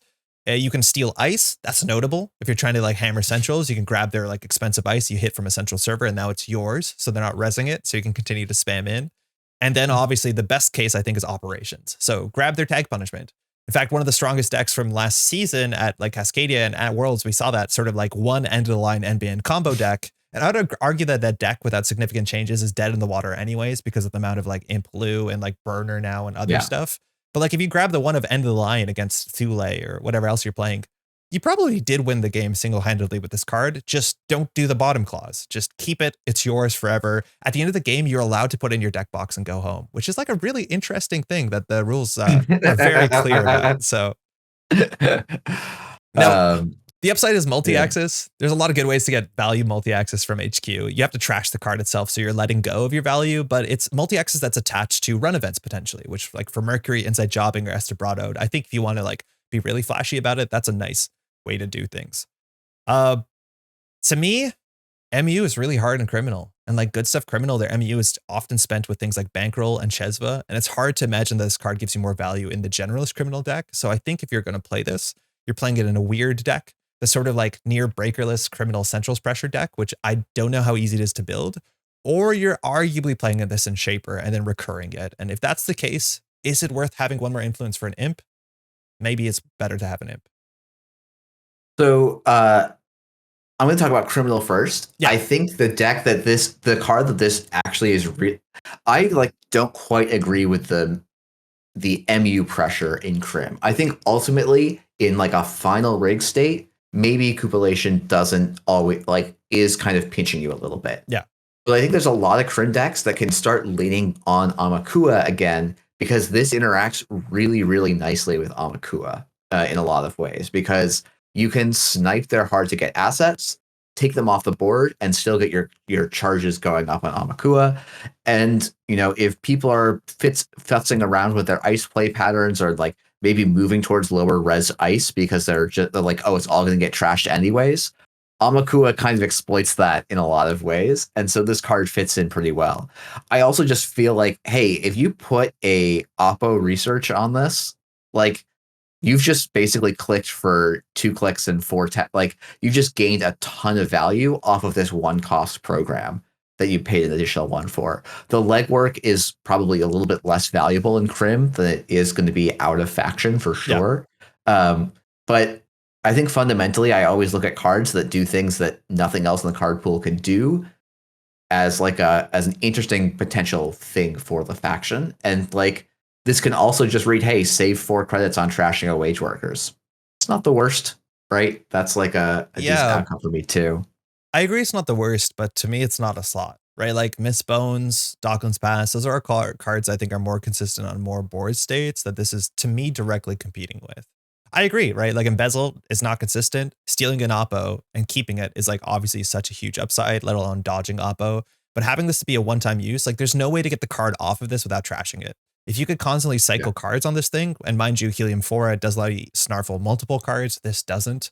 And so like to me, having a one-shot card in Criminal is like kind of really hard and falls into the same sort of slot as like Window of Opportunity, where it's like the criminal cards, the criminal decks, right, generally want ongoing value from their cards, like ongoing Chesva, ongoing Miss Bones, ongoing Class Act. And it's hard to have these one-ofs that like, as much as you can trash this to get multi-access, it's like, it's not the most important thing in the faction to get down as quickly as you can. No, I think that's true. I think, you know, there is a synergy with Amelia, which we'll talk about later, where getting 3 accesses is going from 2 to 3 accesses becomes a big break point. And so it maybe has a role in that style of deck that's looking to make that 3 access a little bit more consistently. But I agree in Criminal, like I had a very good time with this on my Mercury stream. I think it actually fits some nice roles in there because that deck has other issues. But it's not like an auto include in Crim decks, I think is very clear. I think in Shaper decks, I like this more than Imp for inclusions. Because most Shaper decks at some point did need to include a legwork just to try and sweep HQ because at a certain point they would probably run out of the ability to like contest the remote. And so this being both an Imp and a legwork in a single card, and then you can always recur this, is like good enough. And then you're also saving an influence, which I think is, while you have lots of ways to flexibly spend influence, this is, I think, a fairly good one. Because actually in Shaper, like Imp, this does handle assets, and maybe Imp handles them a little bit better, but over 2 turns, like, I don't know, I think it kind of comes out in the wash, and the legwork is actually a very nice effect in Shaper. I'm expecting that in Shaper, you know, spending influence and then simul chips to recur this, compared to like the disruption we inherently have with Burner, a card we're going to talk about, makes this actually less necessary than it used to be, or that it used to look like. I think like we've been kind of underwhelmed as soon as like Shaper seems fundamentally different than it used to for players who played back in the day. We're spending like 2 or 3 influence on a utility card, and then you would actually recycle it with your simul chips and do stuff like that was more common.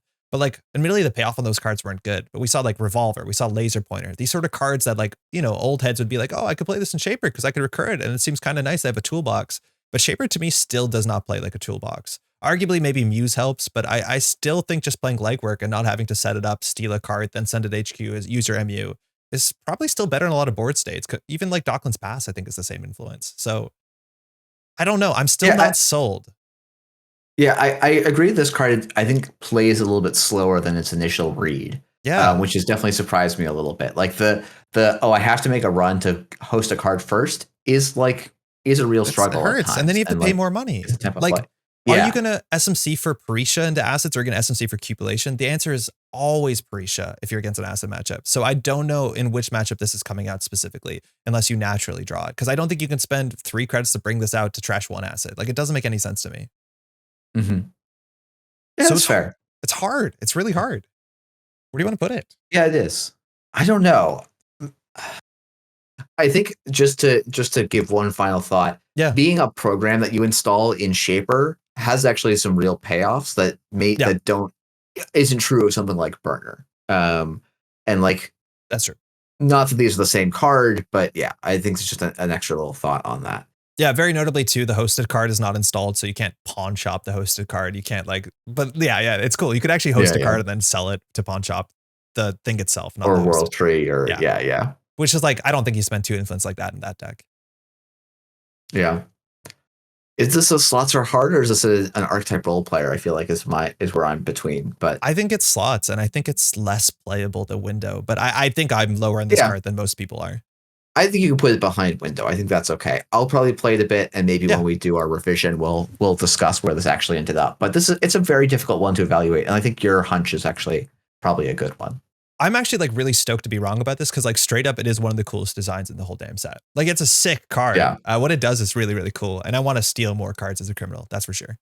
Okay, next up, we have a couple programs, mind you. This is the second one. This is, I think, pronounced Melanderger. I think the M at the end is soft. It's a program, costs 4. It's pretty expensive. 1 MU, has a lot of text on it. It's 4 influence. It says, when you install this program, load 2 power counters on it. When you empty, you remove it from the game. Cards coming in with power counters is actually charge and rigging up support. That's sick. Whenever you encounter a piece of ice, if its strength is 3 or less, you may remove a hosted power counter to bypass it. Now, you can only use this ability once per turn. It has threat 4 text, and I will classically say threat 4 is pretty cursed. It's not text that's been relevant on just about any card that has the word threat 4 on it, just because threat 4 generally is a pretty slim window in most Netrunner games. But whenever you encounter a piece of ice, you may remove this program from the game, which was going to happen anyways once you emptied it, to bypass that ice. So cheat through the 3 strength and lower once per turn for 4 credits, and in the late game, you can get through 1 ice. It is a charge target, so you can play this in Padma, and I think there's a recurring theme here in the set where like here's a bunch of Padma cards that are criminal coded, which like it's interesting. It's generally kind of weird, but all the good charge cards are well, not all. There's a lot of good criminal stuff to consider in Padma. What do you think about this one? This one's I also think a bit divisive. Yeah, I mean this is a tricky one, because like I remember having. Like this is one card that I will like say like was discussed a lot in playtesting. Oh, and cool. like I remember making a sheet and going, "Hey, 70% of the legal ice in standard is strength 3 or less. Yeah. So I'm paying 4 credits to bypass most if the ice in the game was a random sample, most of the time I could just bypass this for a 4 cost to install, which is like sounds pretty good, right? Not bad to bypass 2 ice. And you're like, oh yeah, if I bypass 2 drafters with this, you got your money's worth. I got my money's worth, right? I would have spent, I would have spent like 4 on each Carmen, on each break with a Carmen. So this comes out like okay in that scenario. I think the challenge, and like this can work on remote servers too. So you can use this to like pressure corps that are often trying to score behind things like border controls. Like this actually works really nicely against some aggressive early corps scoring plans. At the same time, Crim is a lot about consistency and reliability. And, while 70% of the cards in the ice in the pool might be less than 3 strength, probably not 70%. Like I would say every corp deck has some number of ice with strength 4 or more. 100%. And so like you have to have an idea of what you're going to do when you faceplant into this, and this is out. Like there's a lot of cards that will, especially a lot of sentries that will trash your programs that will interact with this. And that's going to be it. Like that makes this a much harder sell, I feel like, in Crim. Yeah, it feels like there's sometimes some polarizing matchups. Like this is, I would say not near unplayable, but because the bottom text is relevant, but threat 4 is really hard for these sort of glacier decks. But like playing this into Ag Infusion, you have no targets. Like you almost have no targets in the deck. But then again, playing against NBN, it's literally every ice in the deck, unless they res a Hydra on you, which like, oops, yeah, maybe that threat 4 is active then, I'd hope. So it's tricky, but I think fundamentally there's enough cool payoff cards in this deck to build a criminal deck, which is still very tricky to build that to make it work. That is fundamentally different than the criminals we know, where it's like, it's just a bunch of tricks. It's a pile of tricks. Like we might not even have regular breakers, maybe one of each Amakua, but you supplement yourself with events and hardware. And obviously this fires Mercury's ability, as much as I don't know if Mercury's still the best person to play this with. Yeah, it could be a very different deck, which relying on this to face check aggressively is like, it's something. Yeah. It's hard I to think convince also, people that. yeah, it's also like this combos with run events really well. And Yeah, that's like very a well. big thing that we've discovered is that like, oh yeah, installable bypass, installable program breaks like Boomerang, like are actually really impactful for a lot of decks. Because yeah, a lot of events were balanced around the idea that you have to like beat the ice the honest way. And if you're beating it unhonest, in a more criminal fashion, the payout can be quite high. So getting a single with Malandra Gem, Okay. no, I don't know better. sure. Like doesn't feel good, but like landing a Maker's Eye with this feels Yeah. quite good. So Or diversion, like maybe early.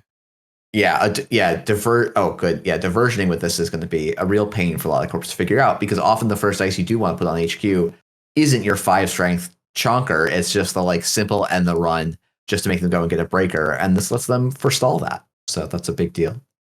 Yeah. It's weird. If you asked me, like, I wasn't surprised, and technically we got 2 bypass on a stick cards in this set. Like, if you asked Andre, he'd be really grumpy about it. And yet somehow I'm not grumpy about this card because of its seemingly limited use cases, which are probably less limited than we think. 4, mind you, is the most expensive program in probably your entire deck. But at the end of the day, that once it's down, you're not spending more money. We should be more excited about this because it is actually credit savings. Do you play some Padma? I was about to transition to that. Yeah, I've seen people try and be like, hey, can we just Padma? And maybe you play like I'm like, I feel like if you're going to do that, you probably want like an ice carver so that you can hit 4 strength ice, which is actually like almost all cards at that point. There's maybe I don't a think half it does dozen. work though. It does. Isn't ice carver an ice you are encountering? Yeah, you're right. It doesn't work. I don't know why. I thought it did, but you're right. It does not. Do you know what works? Monkey wrench. Hey, it makes sense now. The card makes sense. Mind you, actually, Monkey Wrench with our Harris's crew, it's its own problem. But anyways, yeah, it's hard to make this have more reach because the on encounter clause is hard to make ice strength change. Bypassing consistently with Padma, like this really forces against certain corp archetypes. This can just mean that you have R&D locked for the whole game potentially, and that's I don't think you can do this in every meta, but in some metas, this can be your Padma breaker. And like that's a really interesting kind of place for a card to land. It's endurance is gone. Long live endurance 2 at half the cost. Yeah, you do want some charge with this. It's unfortunate rigging up is more influenced than career fairies, but like if you can get a 3rd charge on Melandrigam, it's actually considerably better, and you install this for 1. Like that would be really good. And so in a Shaper deck, I think that's easier, as much as installing this from hand is not very likely because I don't know how many you're playing in the deck. Also worth noting, Padma got massive support in this set. So like, is this even the best thing to charge? And I find a lot of Padma decks play like 7 charge cards and then realize they're always charging the same thing, whatever their best card is. And this could be it, but it might not be it. Yeah. Card's cool. I agree. And it's a cool card. And I think like that, to me, this goes in the charge archetype deck as like a potential role player in there. I would say, well, Well, I think I might put it below friend of a friend. Yeah, I think the payoff is higher, but friend of a friend, we're going to see more of. I think that's for sure. Agreed. Yeah. Okay. Slime mold time, more bypass on a stick. Physarum Entangler. Yeah. It's a virus and a Trojan. Very importantly, virus Trojan is a subtype that doesn't interact with UAV, Urban Art Vernissage. Need to remember that. Install only on a piece of ice. Costs nothing. And it says whenever you encounter host ice, if it's not a barrier, you may pay a credit for each subroutine it has to bypass that ice. Exact same text as Femme Fatale. Femme Fatale, mind you, is a mid-lane killer. Was better back in the day. Cost 9. This costs 0, but when the corp purges, this goes to the trash. 3 influence, which means arguably some shaper heads are going to look at this thing. This thing is neat as well. This is where I mean we got so many support pieces for like just don't play breakers criminal. Yeah.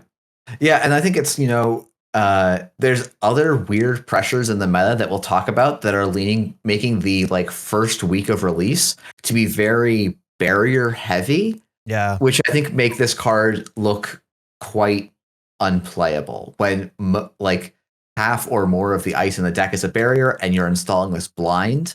You feel bad because often like if you're face checking an ice and then putting the Physarum Entangler down, it actually feels kind of slow for that. You're like, why didn't I just install a real breaker? And like, yes, I'd have to spend more money, but I wouldn't have to spend the like subroutine's fire cost in criminal at least, right? Yeah. And then if you throw this down blind, well, if you only have like a 50-50 shot of it firing, it can be a little bit tricky sometimes to be like, yeah, I'm spending a card and a click and maybe get a payout. And this card is difficult to move around, especially in criminal where you really have to start splashing or including some very odd cards like a rejig or something to like move this effectively. And I agree. Again, we have to mention this. This with run events works the same way. But I think a lot of times if you want to suss out what the ice is, you're still playing Boomerang. And that's the thing, is this directly competes with Boomerang. So you Boomerang the ice. If they do res it, and sometimes not resing to Boomerang is the correct play. And once they res it, that's when you intelligently for Zyram Entangler. Also, because this is on encounter, you're the active player, so your stuff goes first. So like the best case for Zyram, which I've seen consistently, is pay 2 credits to bypass a Message Chest foe and don't lose the advancement counter. Heaven forbid someone reses a toll booth. You get through toll booth for 1. That was like the 2012 core set special, why you would pay Femme Fatale credits. But there are some upsides to this because it beats almost all text on ice, unless it's like when you pass text. On encounter text, it specifically beats. Yeah, and that's a big deal. We saw some, at least some really nasty on encounter text. Maybe not in cards we rated that highly, but you know there are more of those effects. And you know we're tributary. Hey, I get to bypass that tributary for 2 credits. Maybe a decent solution for it, right? Hard to going to be to beat that in terms of cost. Now on the other side, card. Very notably, this is a virus, and like Mavirus is still seeing a very significant amount of play. So if your plan is to face check into an ice, Boomerang gets you through it. If you get purged and you end up face checking into some sort of destroyer, good game. Like it can be that bad sometimes. Yeah. So you have to be careful. Like sometimes it's hard to rely on this because I think Tomb Virus is still relatively going to be a mainstay in most corp decks once people calm down and start less aggressive deck building with the new cards.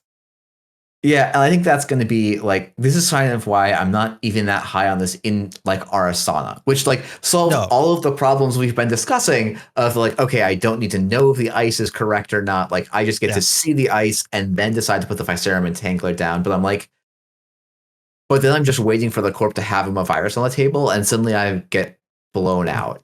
Yeah. And it's like, oh, okay, you know, yeah, I can put a Slap Vandal down. I can put down, like I have so many different tricks. Do I need to spend 3 influence on this trick? Or like, am I ever going to want to muse and pull out the Viscerum Entangler? And maybe in certain metas that is going to be correct. But I think in general, it just feels like it is like, despite being incredibly cheap, right? 0 to cost, 1 per sub, the 3 influence cost and the purge clause feel like they really add up a lot of costs in Arasana. Which really, you know, probably a good thing. But yeah. I'd be really surprised to see this in Arasana on the basis like a very considerable card, comparable card, excuse me, for the same influence as Botulus. Still weak to purge, it doesn't trash itself. You still end up spending 2 credits to install it, but nothing to break. So whether you play Zyram versus Botulus to me is almost entirely dependent on whether there's on-encounter eyes that you have to deal with. And there's better ways in RE to deal with on-encounter text like Hush, Airblades if you're really, you know, that scared of things. But yeah, if RE didn't play Botulus, I don't see why RE would play this. Yeah, and we ended up seeing that really no RE list did play Botulus. Maybe players got it wrong in the last in the last set, but I think this card is going to work much the same. But I do think Spree gives you consideration to play this more and Botulus more this than Botulus because Botulus is limited. So that's worth keeping in mind. There is a Shaper card that does make niche Trojans a bit more playable, especially specific targeted Trojans. But I agree. I'd be surprised to see it. Yeah. Does that put this in slots are hard or archetype role player for the kind of bypass breakerless crim? I think more people are going to play this because this looks stronger from a distance than the Melandrogem.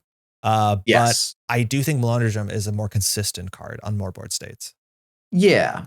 No, I think I generally agree. I guess, you know, as I'm talking about it, I'm like, oh, the bypass, like, this actually maybe works a little bit better on centrals than Melandrogem does. Yeah, and mind you don't break subroutines, so it's better than Boomerang and Mercury, which is a really big thing because this directly competes with Boomerang. Yeah, so yeah, I think this is probably below friend of a friend on archetype role player to me.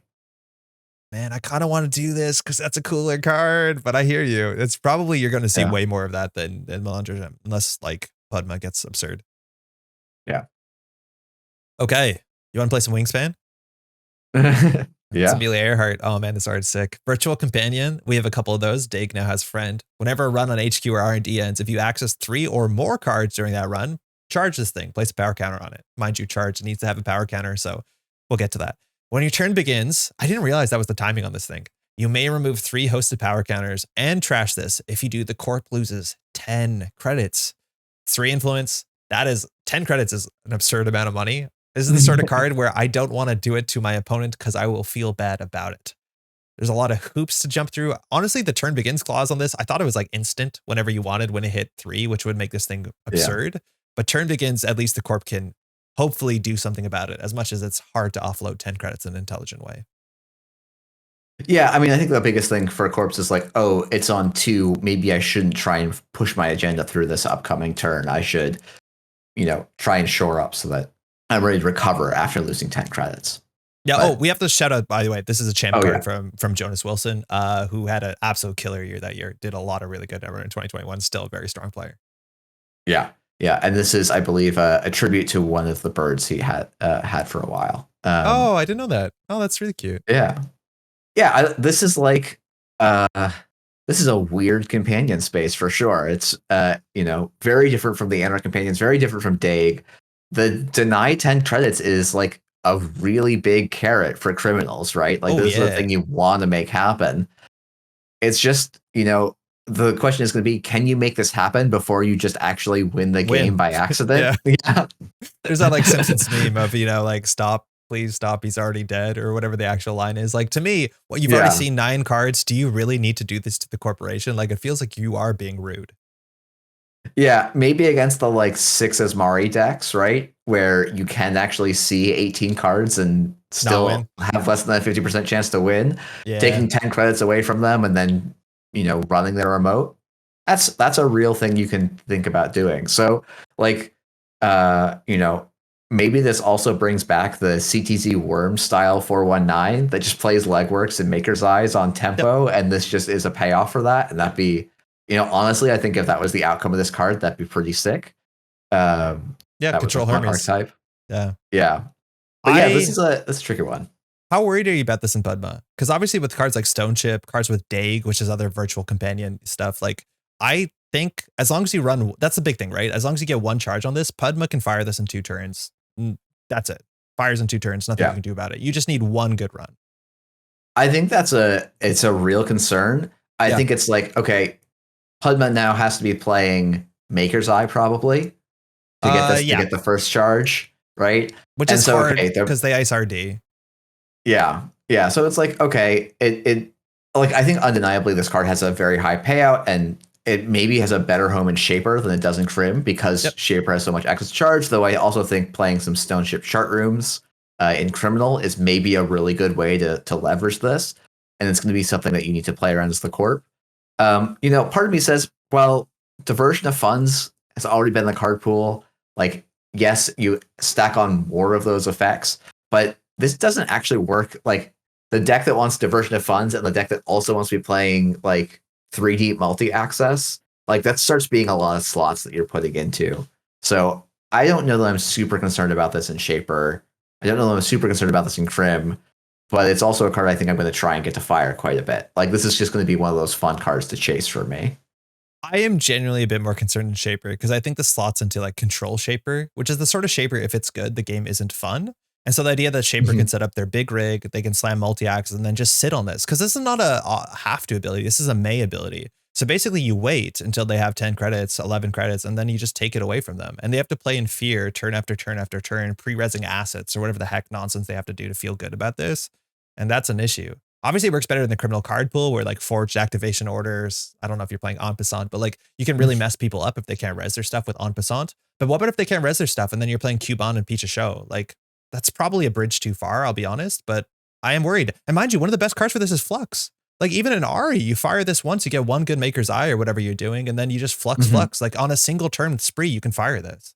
Like there's OTKs where you get this down charge and load it up all in a single turn in not an unreasonable way in Ari.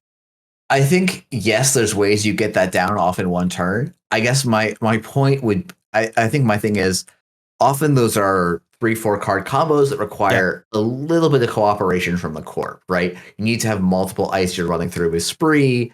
And actually, I think Flux might even have a hard once per turn limit on it. No, it's whatever. First time at ice. Flux is messed up. Okay, Flux has weird ass text then. Flux, mind you, yes. Flux Melandrage might be a deck. Yeah, that's a good shout too.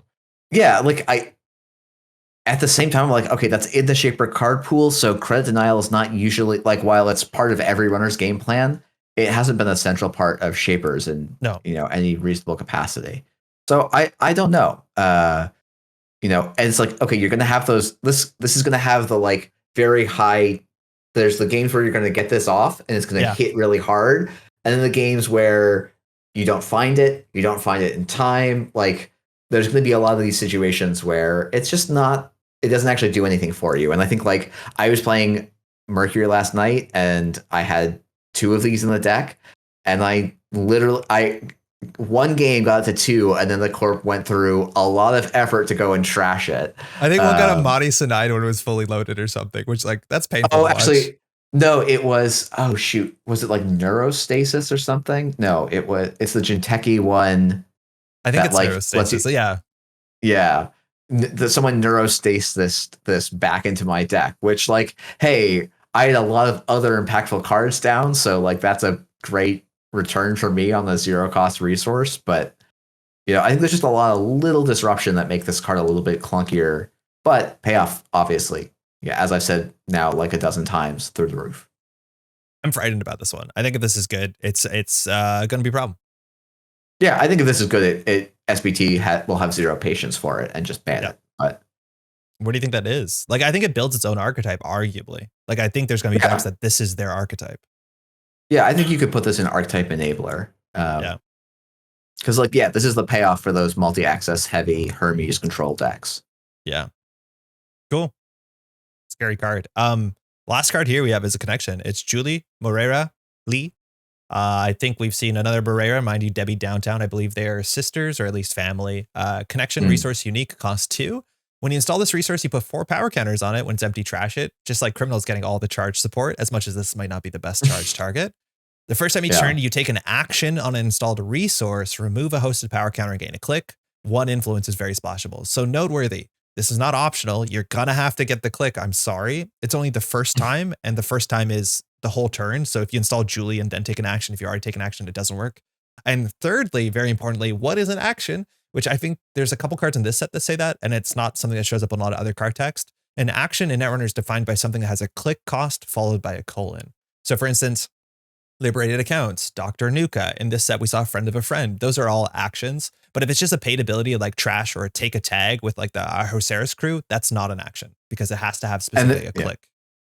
And there's even some cards that say spend a click during a run or something on runner cards this set, and those also don't count for this. It really is just the click colon or click some additional any other costs colon is what an action is defined as in the CR. And while that sounds restrictive, it's not. Julie has a lot of targets and just about any deck you put her in, so it's not a big problem. But just keep that in mind. What an action is worth defining to yourself.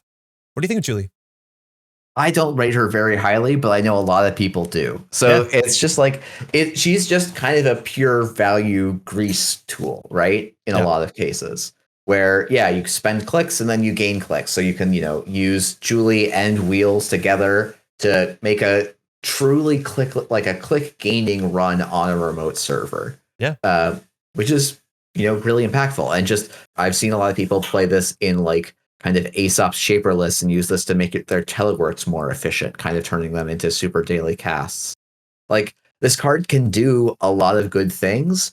I look at this and go, but I could do something else with a card, right? Like it's this like, this is a very, the ceiling of this card, I actually don't think it's very high, but the consistency is quite high.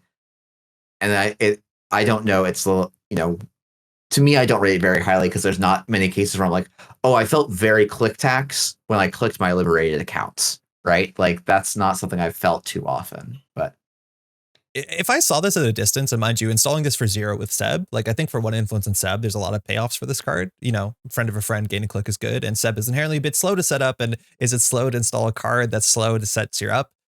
Getting 4 single clicks from a card you install for 2, honestly, for how long Netrunner games last, like it kind of dunks on things like Basilar Synth Gland, which like it's fine. It's easy to dunk on things like Basilar Synth Gland, but the click you're gaining, to me, like it's good that you have flexibility, but just about like if you install a daily cast, can you look at a daily cast to say like I gained a click a turn and that click was gained 2 credits, right? Like it's so easy to abstract away that click gain on a card that gives you better than what you can do with a single click. And hopefully your deck is not clicking for credits, so this is not just gain a click every turn, but gaining a click every turn for like 2 credits for 4 turns, that's it's probably not worth a slot. How important is this in like deep dive decks or like in Jachinyo decks? Like it's okay. Yeah, I guess like to me, I'm like, this only helps with the deep dive and Jichinho decks if I have a action make a run card. And there's not that many of those that make a run on a central server, right? Like, yes, we can use Debbie to make gain a click running a remote, but you know, that's fine. But we can also just click wheels and give ourselves 2 clicks anyway, right? Like this doesn't enable something new. Maybe it makes it slightly more repeatable. You know, in Shaper, I've honestly felt like Pichasau and Wheels give you all the click gain you need. Yep. In Criminal with Sable, that's already the click gain you need. So this feels like it's the this feels like the 46th click gain option, even though there's actually, you know, it's like this is a click gain option, but it doesn't help the decks that want the clicks that are the most click constrained in standard right now of those like I need to quest repeatedly centrals runner. I think that's like the biggest issue with this is I cannot for the life of me figure out whether installing this so I can empty my telework faster is worth anything. Because you lose 2 credits and a click for this. Obviously, if you don't take the last click on it, as you said, like Pawn Shop, World Tree, you can do cool stuff like that. Like pulling this with World Tree so you can set up with other cards faster than you World Tree it. Like maybe that's worth a slot, but I don't honestly know if that's worth it. Like I don't know if that's worth the efficiency, the trade-off of this card. Like we saw cards like I think the NWE was talking about playing at Worlds. They were playing ESSA.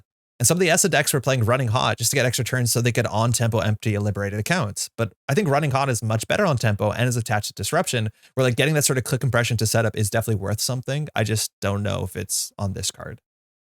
Yeah, I mean, like when you compare Running Hot to this, like, oh, in that deck, Running Hot was like basically sabotaging 2, drawing a card, and then also giving you 3 clicks to all spend in 1 turn, which is way more important than having 1 extra click over 4 turns. I agree. Yeah. This is this generally the best card that we're going to like not rate highest. Yeah, I think this is a card that we're going to rate pretty lowly and you'll see some of, but I mean, to me, this is almost typically a slots are hard card. Like, it's a good card. It's slots are hard though, isn't it? It's a good card. Weird how that is, huh? Yeah, agreed. Okay. That's Criminal. I think people are gonna be upset about our Julie placing. What do you think of a Criminal so far? It's like obviously this whole set I think is flavored by the fact that Mercury is the runner and they love bypass. I was pretty sure going to the set we see a lot of bypass, and we did see a lot of bypass, as much as it's like clearly toned down bypass, because I think there's a big target painted on bypass's back, because if bypass is good, generally the game isn't good. So it's like manageable bypass. Bypass that's not going to ruffle too many feathers, and then apparently the more feather ruffling is the feathered friend themselves. So what do you think of a Criminal? It's weird. It's not a lot of good stuff, Criminal stuff. Yeah, again, like kind of like Anarch good stuff has been really strong.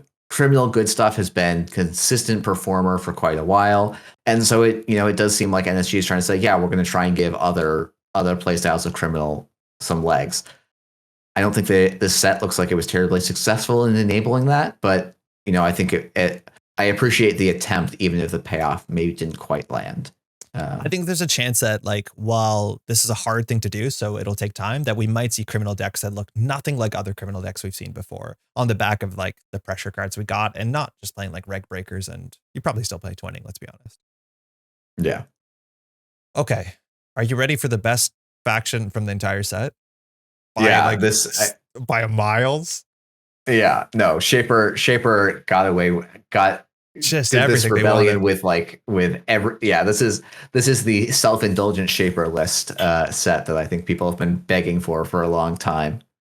Everything is bangers. Almost everything is bangers.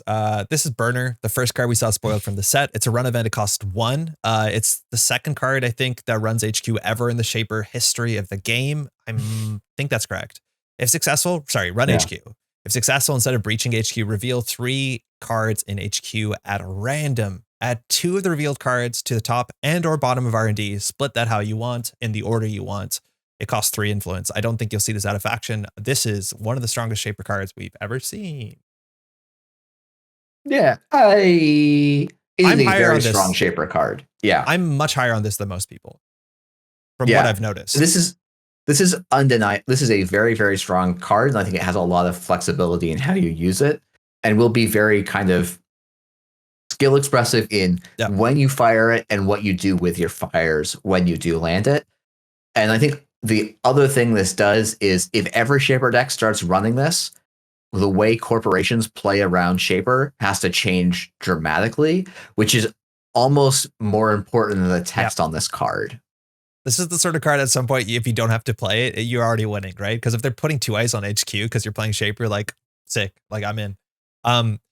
I think the use cases for this, right? Like, I think to evaluate this, you have to understand the actual play patterns of how this works, because there's a lot of different modes for this. I think the most common thing I've seen is the idea that I'm going to run HQ, I'm going to see agendas, I put agendas on top of R&D, and then I'll have to run R&D. And I'd argue that still happens. I don't think that's even near the top of the best this card can do.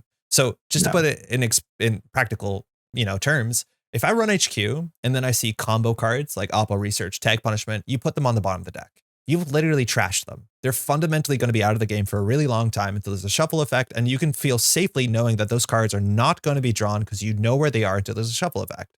This makes eye for an eye look silly. Really, really silly. You see 3 cards, you bottom 2 of them. That's the most you can ask for in again, a deck that doesn't have HQ pressure, that can't slow the corp down. Speaking about slow the corp down, you run HQ, you see 2 ice, put them top of the deck. You just literally bought yourself a turn and a half where you unresheeted the corporation. So as a shaper that maybe takes time to set up, congratulations. The corporate is drawing garbage for the next couple of turns, not the agendas, not the seamless launches, not their fast events, not their win combo. So good.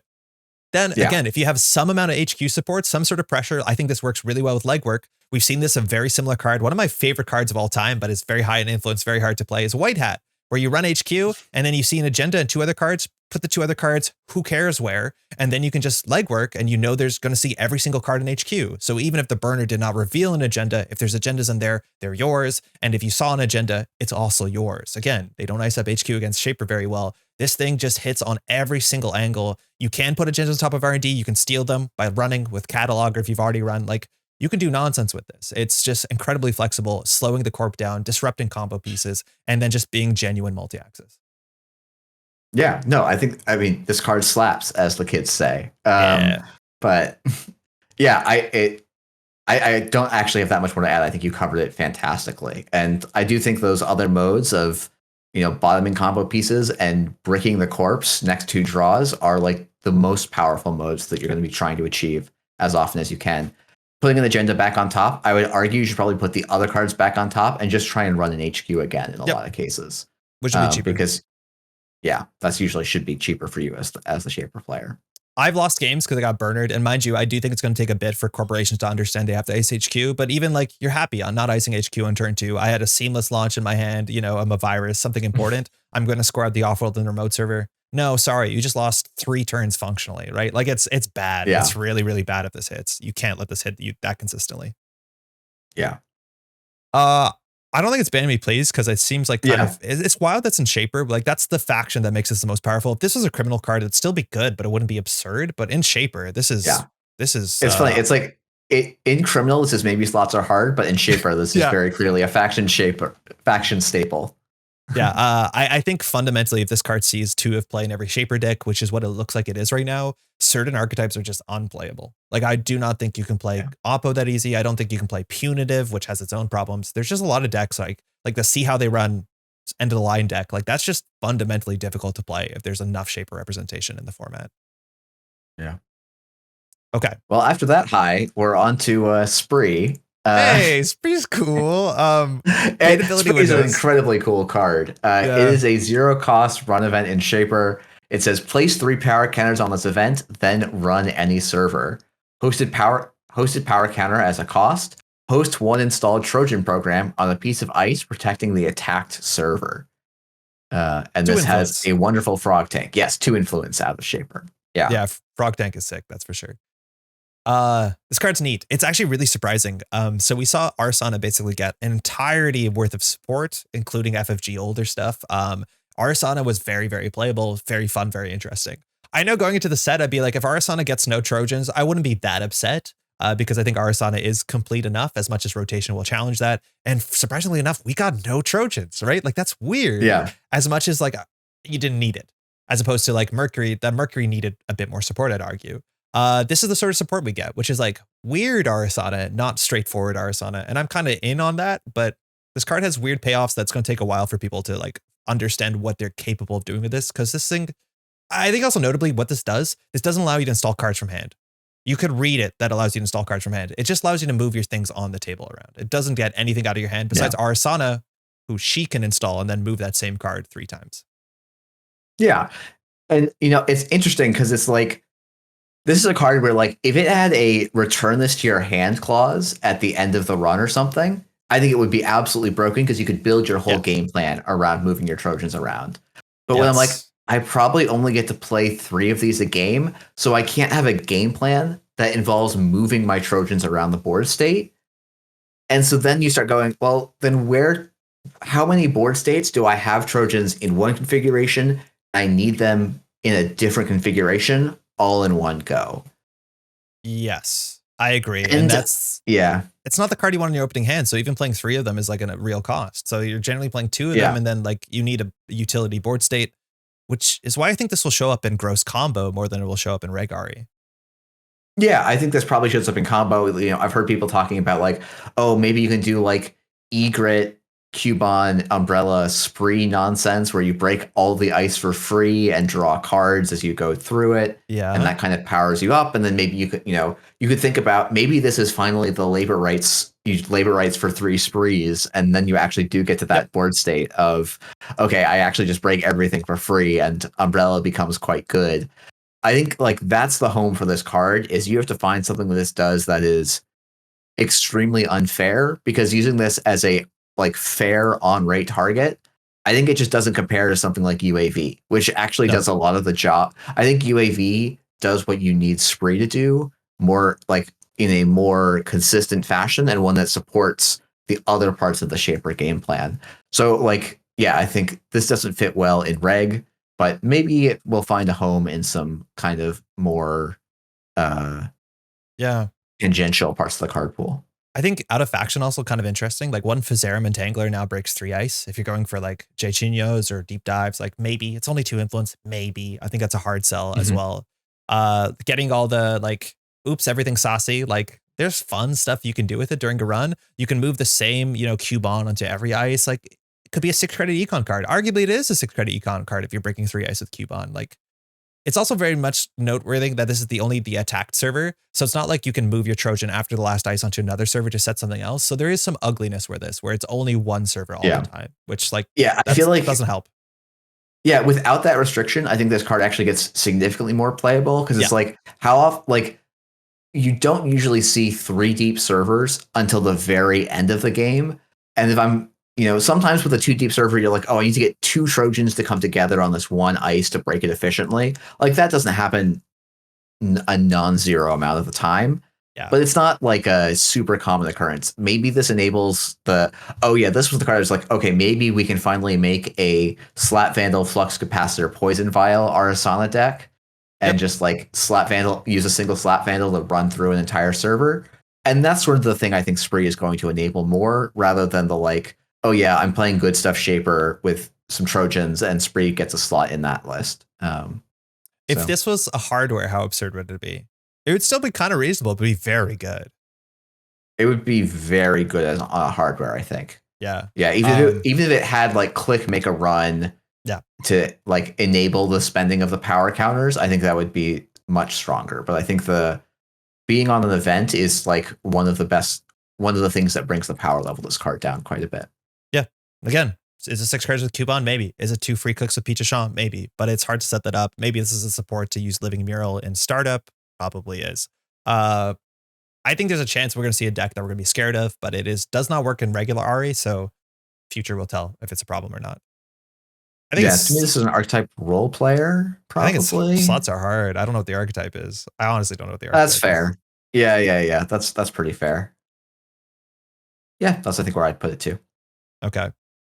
Yo, speak about, I changed my opinion on this card multiple times. I don't know. I'm excited to hear where you stand on it. Mind you, we don't talk most about our card evaluations before we sit down and do this on purpose.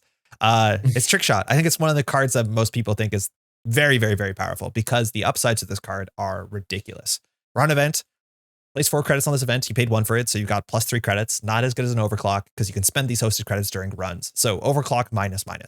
But then you run R&D specifically, so also minus because you can't run wherever you want with overclock. If successful, place 2 credits on this event and access an additional card when you breach R&D. So again, kind of like Praxis, just brick of value text. We have to break it down one by one. So firstly, run event on R&D, you got some credits to spend. Okay.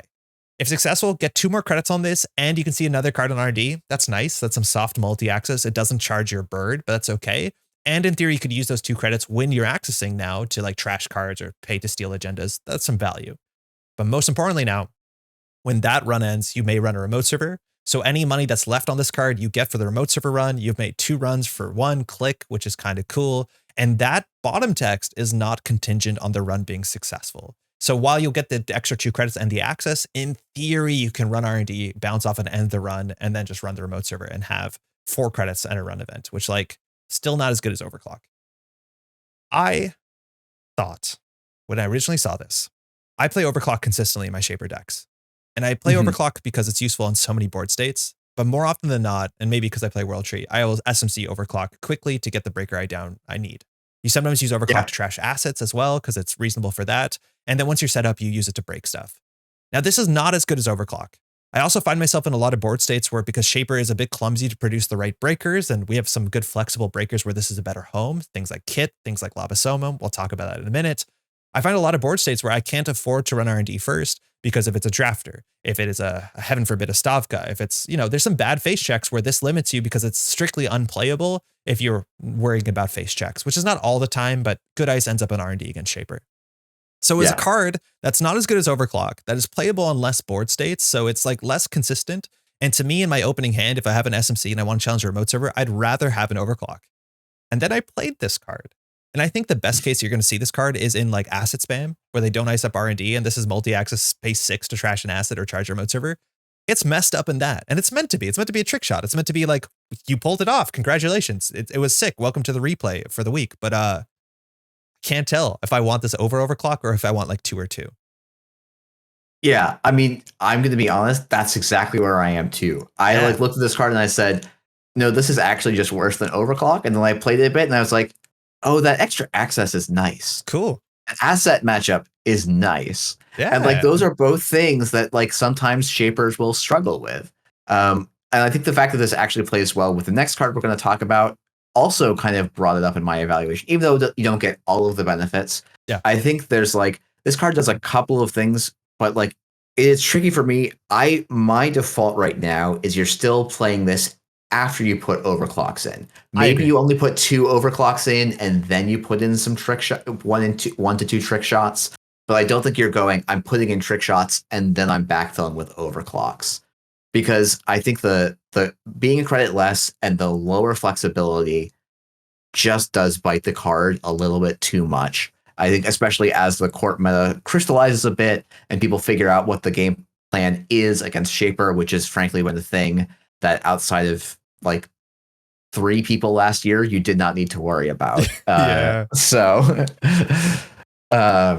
I had like this experiment in which I would open up a random like AMT stream or one of my random streams and just jump to a timestamp and say, like, if I was playing Shaper, would I rather have this in my hand than overclock?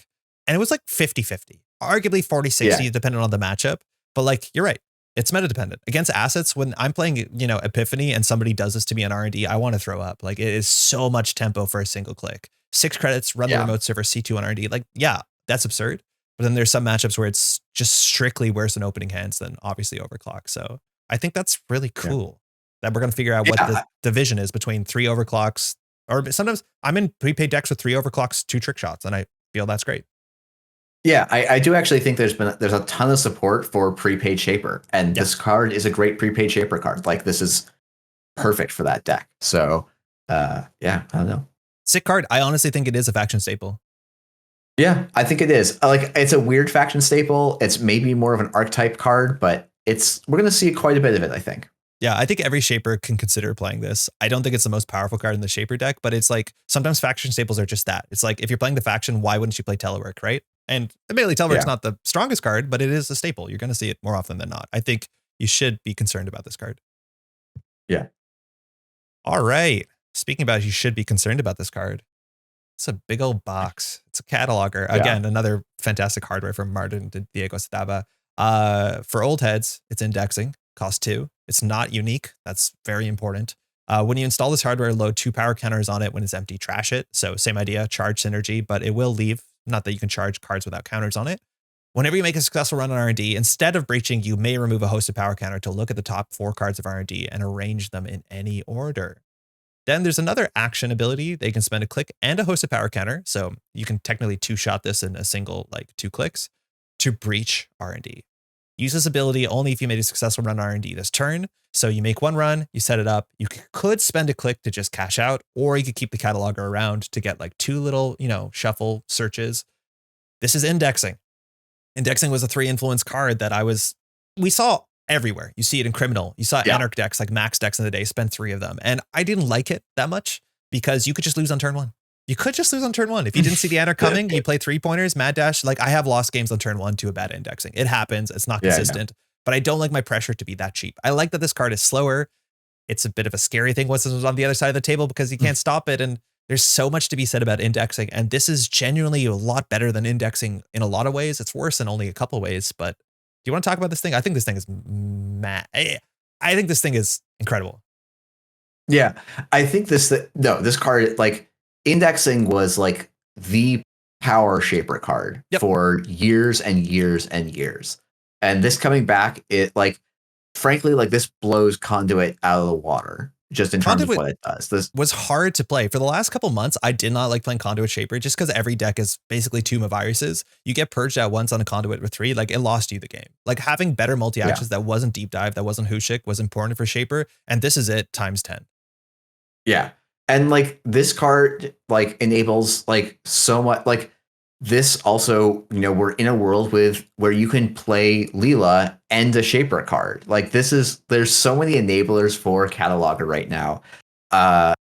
It's a little bit slower, which I think is a good thing for the game. I think that's great. I think people also have not gotten used to playing around this. I've gotten multiple admittedly, this is me misplaying of, there's a Spin Doctor on the table and I Cataloger, and then I just wait, and then they don't act, and I'm like, all right, I'll take that agenda, please. Which is the bad way to play. The correct way for the runner to play is to be run the Spin Doctor, then install the Cataloger, and then go.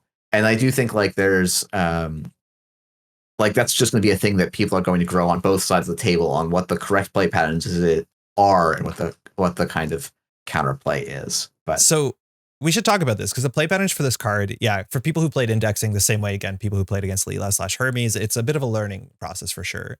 But the play patterns for this card are actually way wider than a lot of folks think, and in some ways narrower, because I think it's for the corporation. It's actually way harder to play around this than you could about indexing.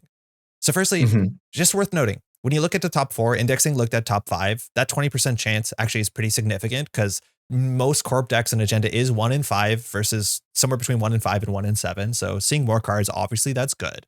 But the idea is that even if you look at the top 4 and you entirely whiff, the same way that Burner can slow the corp down is you basically understand for the next 4 turns what the corp is drawing. It means you don't have to run R&D again until they shuffle. And mind you, op is a very good reason to play Cataloger into it because you can shuffle whatever you want largely.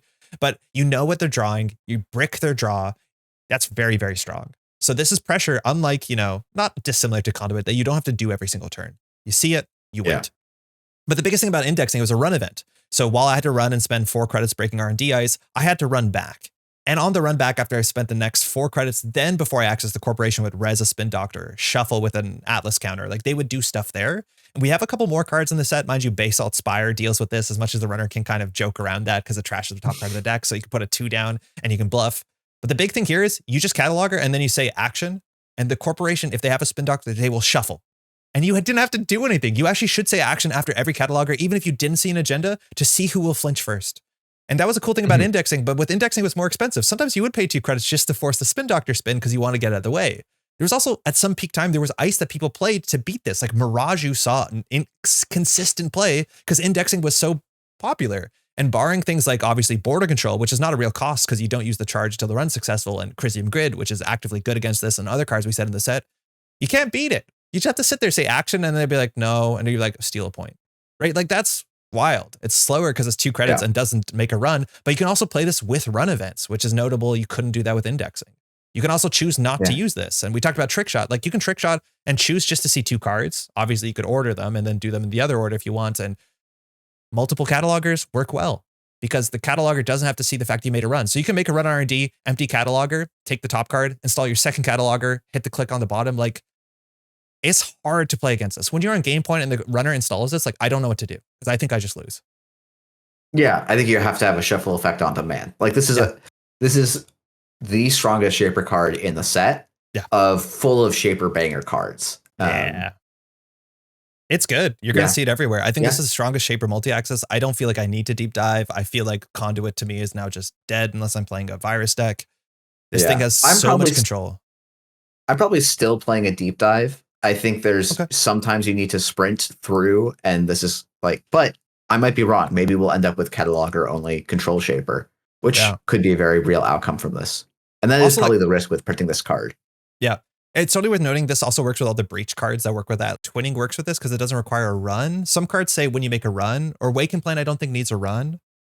I have to double check. But there's ways you can build into this, but I'd argue that you don't have to on its own, just in good stuff Shaper, even without charging this with Plasma or Orca. It's good enough. It's really good. Yeah. No, I like this is replacing the conduits in all my Arasana decks. You don't want to put this in Bambi, please? Oh, yeah, I do. Actually, I do. I honestly think you'll see this more, so people will be more upset about it. Okay. Yeah, I think that's fair. Yeah. And the train keeps rolling. The Shaper cards are just something else in the set. Coalescence, a very quietly powerful card.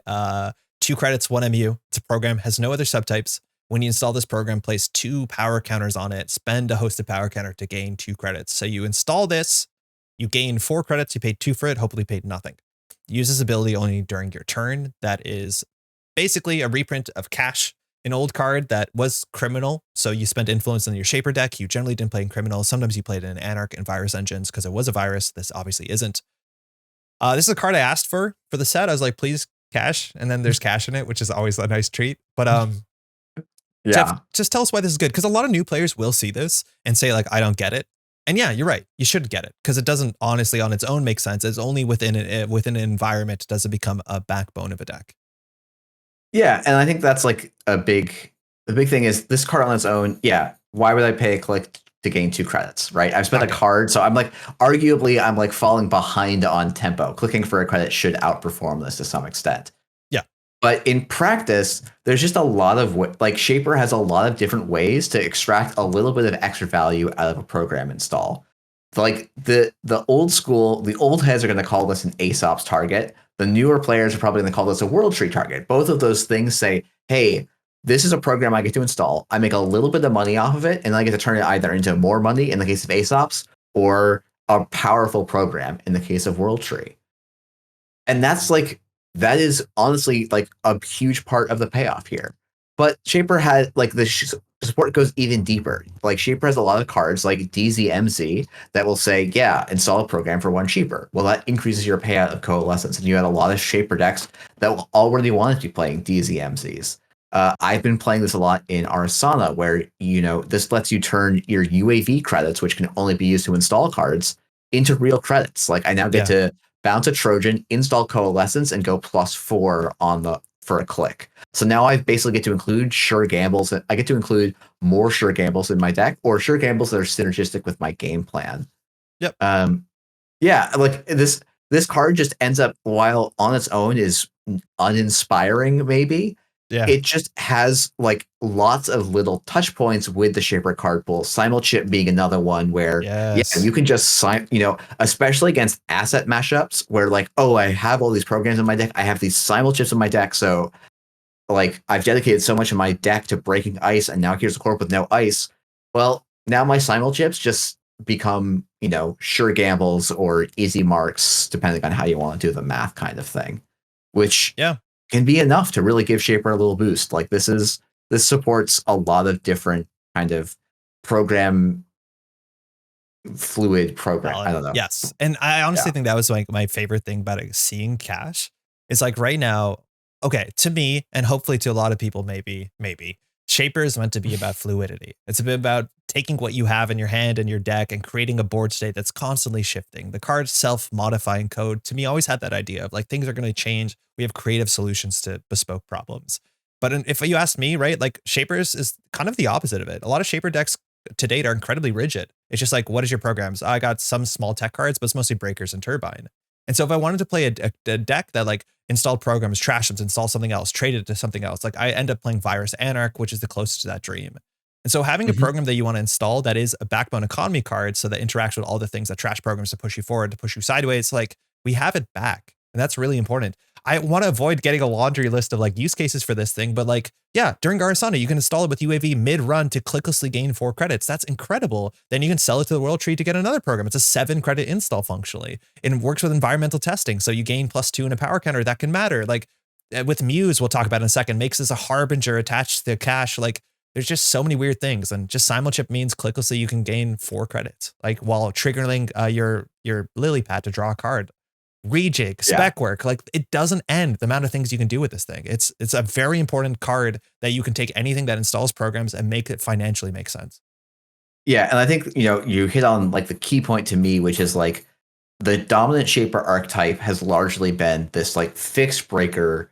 Like I'm just going to install the most efficient possible programs, a turbine, and then however best I can generate money in faction. Yep. And Coalescence really says, no, now you have a payoff for this install heavy, fluid, rig trashing, like custom solution for the specific problem in front of me. And Coalescence just fills all these niches and really is a huge enabler for those archetypes. So I'm very excited to have this effect back in the card pool. Yeah. Yeah, it's Harbinger, it's cash. All those cards, once they left, Aesop's Pawn Shop is its own problem. I don't think Aesop's Pawn Shop is good enough right now, but we have better on-tempo ways to do things modernly. I don't think it's a faction staple because I don't think every Shaper deck, like we're still going to see straightforward lat decks, but I think it is the archetype of reinstalling Shaper. It is the most important card in that deck in a lot of ways. Is that right? Or do you think it is a faction staple? I don't know how widely in Shaper it is. I think there's Shaper decks that won't play it. Yeah, no, I think this is very much an archetype enabler. I think it's a very strong archetype enabler, but yeah, I don't think it's going to be every Shaper list has to use this. Cool. Yeah, sick card for Shaper fans. It's like, it's good. It's fun to play Shaper like that, let me tell you. It just takes a while to maybe wrap your head around it. Hopefully I don't come off as condescending, but it is definitely something that's different than what you might have experienced so far. All right, next up, another program. It's Labisomo. I don't think you say the M's at the end. Labisome, maybe something like that.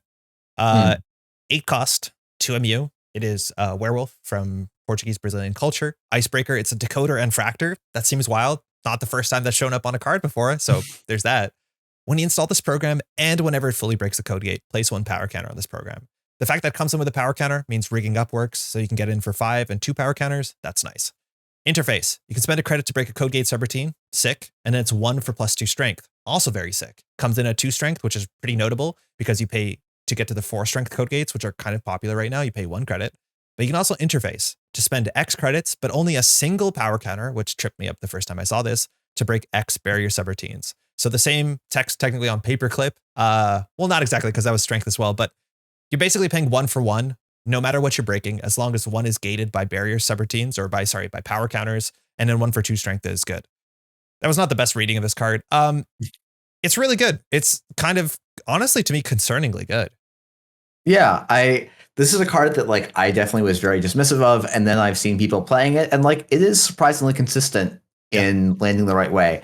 I think I haven't seen a build that makes me like say the sky is falling yet. like it is very, very good against corps that are still being tuned and trying to figure out like how do we play the right stuff. But as we sort of talked about, like a lot of the corp cards in the set are really weird and they don't fit Yeah. or cleanly support stuff. And this is like a very clear card, and like Kit just installs this, and suddenly, like as a corp, you go, well, I can't tax this out. No. It is very, very difficult to tax this card out in a meaningful way. And I've seen a lot of people play like Lobosome, Orca, Spark decks. Orca's and huge with this. Yeah, I think that it's the like, yeah, I've installed my 18 cost worth of programs for 6, and like that's very efficient and very strong. Yeah, so like the cost of this is huge. 8 seems like a lot. Obviously, like we've definitely learned something from Endurance, but I just want to say 8 is a bargain when you install your Fractor and your Decoder for a single click, right? Like if you're trying to get 2 programs from your deck into your hand, install both of them, paying 8 for a one-stop shop is actually a deal. It's competitively priced, as much as you're right. It seems like there's counterplay to this where like if there's more barriers than code gates, but again, you play this in Kit and the outermost is always a code gate. So this is always charging itself. And then in that deck, because you're playing Spark of Inspiration, you're playing Orca, and Orca can charge this, let alone all the other great charge targets we've seen about in the deck. And right now in Kit, 10 influence used to be a problem. I'd argue that you could put Shaper decks with 0 influence and they'd still be competitively viable. So I don't know if Kit's downside is a downside anymore. And Kit seems really powerful, as much as you have to address Tributary, unfortunately, that seems like a good anti-Kit card you're going to see everywhere. This thing is wild. No. I think you mentioned this before, right? When we talked about Meeting of the Minds, is that I think it's really difficult to design powerful cards and entirely gate them by cost. Because if they're good, people will play the cost. And then once it's on the table, that's it. They've already played the upfront cost, and you still have to play the whole Netrunner game against one of the most efficient breakers of all time that breaks 2 types for bargain rates. And then, of course, an Orca, which it's not a bad breaker at all. Now, the real cost for that deck is that you're playing Spark of Inspiration. So you can't play other programs. And it's interesting whether you should play 2 Labisomo in the deck and then 1 Orca, whether you should also play Ngolo or Lamb as a backup breaker, whether you should play Turbine. But inherently, that's the cost, is that you can't play Hush, you can't play Turbine, you can't play Clot that easily without messing up the Spark deck. And I do think that this card actually is playable outside of Spark, which to me, 5 credits rigging up, 8 credits is still a bargain with this card. And I feel like once it's on the table, the game fundamentally changes in a way that 8 credits is not too high of a price. I think that's a definitely fair assessment of the card, and it makes it very tricky to evaluate because like it has right now, especially when the set's just coming out, it feels very strong, but the card at the same time to me does feel narrow and a little bit fragile. And so it's trying to figure out like which of the it's going to tip one way or the other. Yeah. And I don't know that we have exactly a clear view today which side is going to tip onto. My bias is towards, hey, we have less fragile archetypes that you can play.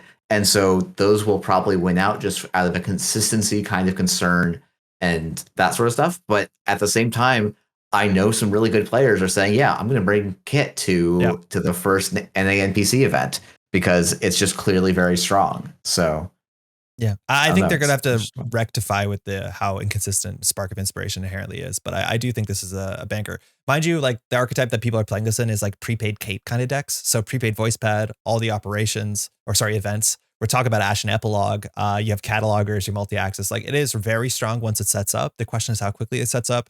I've had draws where Lobosomum is down turn 1. I've had draws where Lobosomum is down turn 7. And those are bad games for you, let's be honest, when the Orca comes down first. So it's up to you to fix that. But I also am in the camp where like if Big Rig Shaper is good, I think the game is bad. There's like that classic StimHack article where like if Shaper is good, generally a lot of people think Netrunner is not fun because you're in a prison where like they break most of your ice for 1 to 2 credits. And then how do you play Netrunner? Like Netrunner collapses in on itself. So it's hard to say. I have, from what I've seen so far, and I think this is going to be like one of those things where that gets optimized up a little bit. You can actually tax this out with the right set of code gates and barriers and sentries and things, but it's not trivial for every deck. I've also being an op enjoyer, I looked and I went, oh, hey, it costs them 6 to break a 7 strength Stavka if it's not the outermost. If it is the outermost, it becomes a little bit different. But oh, hey, maybe Hafren comes back in the meta. And like having Hafren Stavka be your safety valve on saying this deck isn't bonkers is probably not a place you want the meta to end up in. Yeah. I think that's like not a good sign for sure. Do you know an Orca Blake's Cloud Eater for 4 credits? That's sick, honestly. Yeah. And that's what I mean. Is like when that deck sets up, you're kind of in a really bad spot. But you're right. Program destruction specifically is a soft spot for the deck because installing this twice is rough, and the deck is not running a lot of things to simulchip. So I would say also like a single like public trail into self-growth program. Oh yeah, that too. That's even worse. Oof. Yeah, I actually think self-growth program is maybe worse for the deck than a retribution because it's like delays you by an extra turn. SDS is hard too. I do want to say though, in kit specifically, I found it to be really successful in this set on the basis that like we have a lot of these powerful cards that the suitor can get down the more they control the game. So like the fact that Kit can get Lobosomum down hopefully consistently by turn 2, and then you can burn her to buy yourself that window to recover is good. Yeah. It's not the biggest slam dunk with Trick Shot because Kit's ability inherently is a bit ugly when you hit 2 ice and you want to charge. But like the fact that 1 breaker means you can face check and then the corporation has to res with Kit. Obviously, we know Kit is powerful. Kit's already been doing well before this card came out. Yeah, and I think that's the other thing that the standby of the meta of like Anoetic Void does actually make this card a little bit trickier to handle in Kit. Just because you can start having some stuff stack up and be a problem. You play 3 pinhole. You're playing prepaid. I'm not worried. Like I genuinely am scared of the deck. If you're playing like fair Netrunner, it's gonna roll you. Yeah, no, completely agree. And I think it's like it's somewhat of an unfortunate force in how much this is going to pinch fair Netrunner. Yeah, I do agree with that. There's a chance that this card, like I do worry, this is a bit of a big shot called, but I think if a regular Shaper deck can get this out, even if you're not Kit, like with a turbine, this is very, very good. And you might not have to play Cleaver Buzzsaw. Yeah. So like, I think there's a chance that this is outside of Kit still very good. And it might just take time to realize that 8 cost on this makes some sense because it is your Fractor and your Decoder in 1 slot. Yeah, no, I mean, I would not be shocked. Like, even though I don't think this belongs in Ban Me Please, I also would not be like, if you told me like of all the Shaper cards in the set, what gets banned, it might be this one. Yeah, I agree. Do we want to take a shot on this one? Do we want to make a call? Yeah, let's put it up in Ban Me Please. Let's be provocative. That's provocative. No, but for real, if this card is good, it is a problem, and people will have opinions about it. That is for sure. A big one-stop solution icebreakers are gonna stink. Okay, next up, I might have said this is the last Shaper program. We got 2 more. This is one of them. This is Muse. It's 2 cost, 1 MU. It's a Daemon. That's a subtype that used to be core in Netrunner. Even back to the core set, we haven't seen in a long time. This is NSG's first ever Daemon. When you install this program, search your stack, heap, or grip. Wow, that's a lot of options for 1 non and Daemon program. Shuffle. Okay. If that program is a Trojan, install it on a piece of ice. Otherwise, install it on this program. It's 4 influence. Just so people are on the same page here, you pay for the card and you pay for the MU cost. So if you host a 2 MU card on the Muse, you're spending 3 MU. There were some Daemons back in the day that were actually more playable because they ignored MU costs and saw play for that reason. This is not that. This is more of a utility card.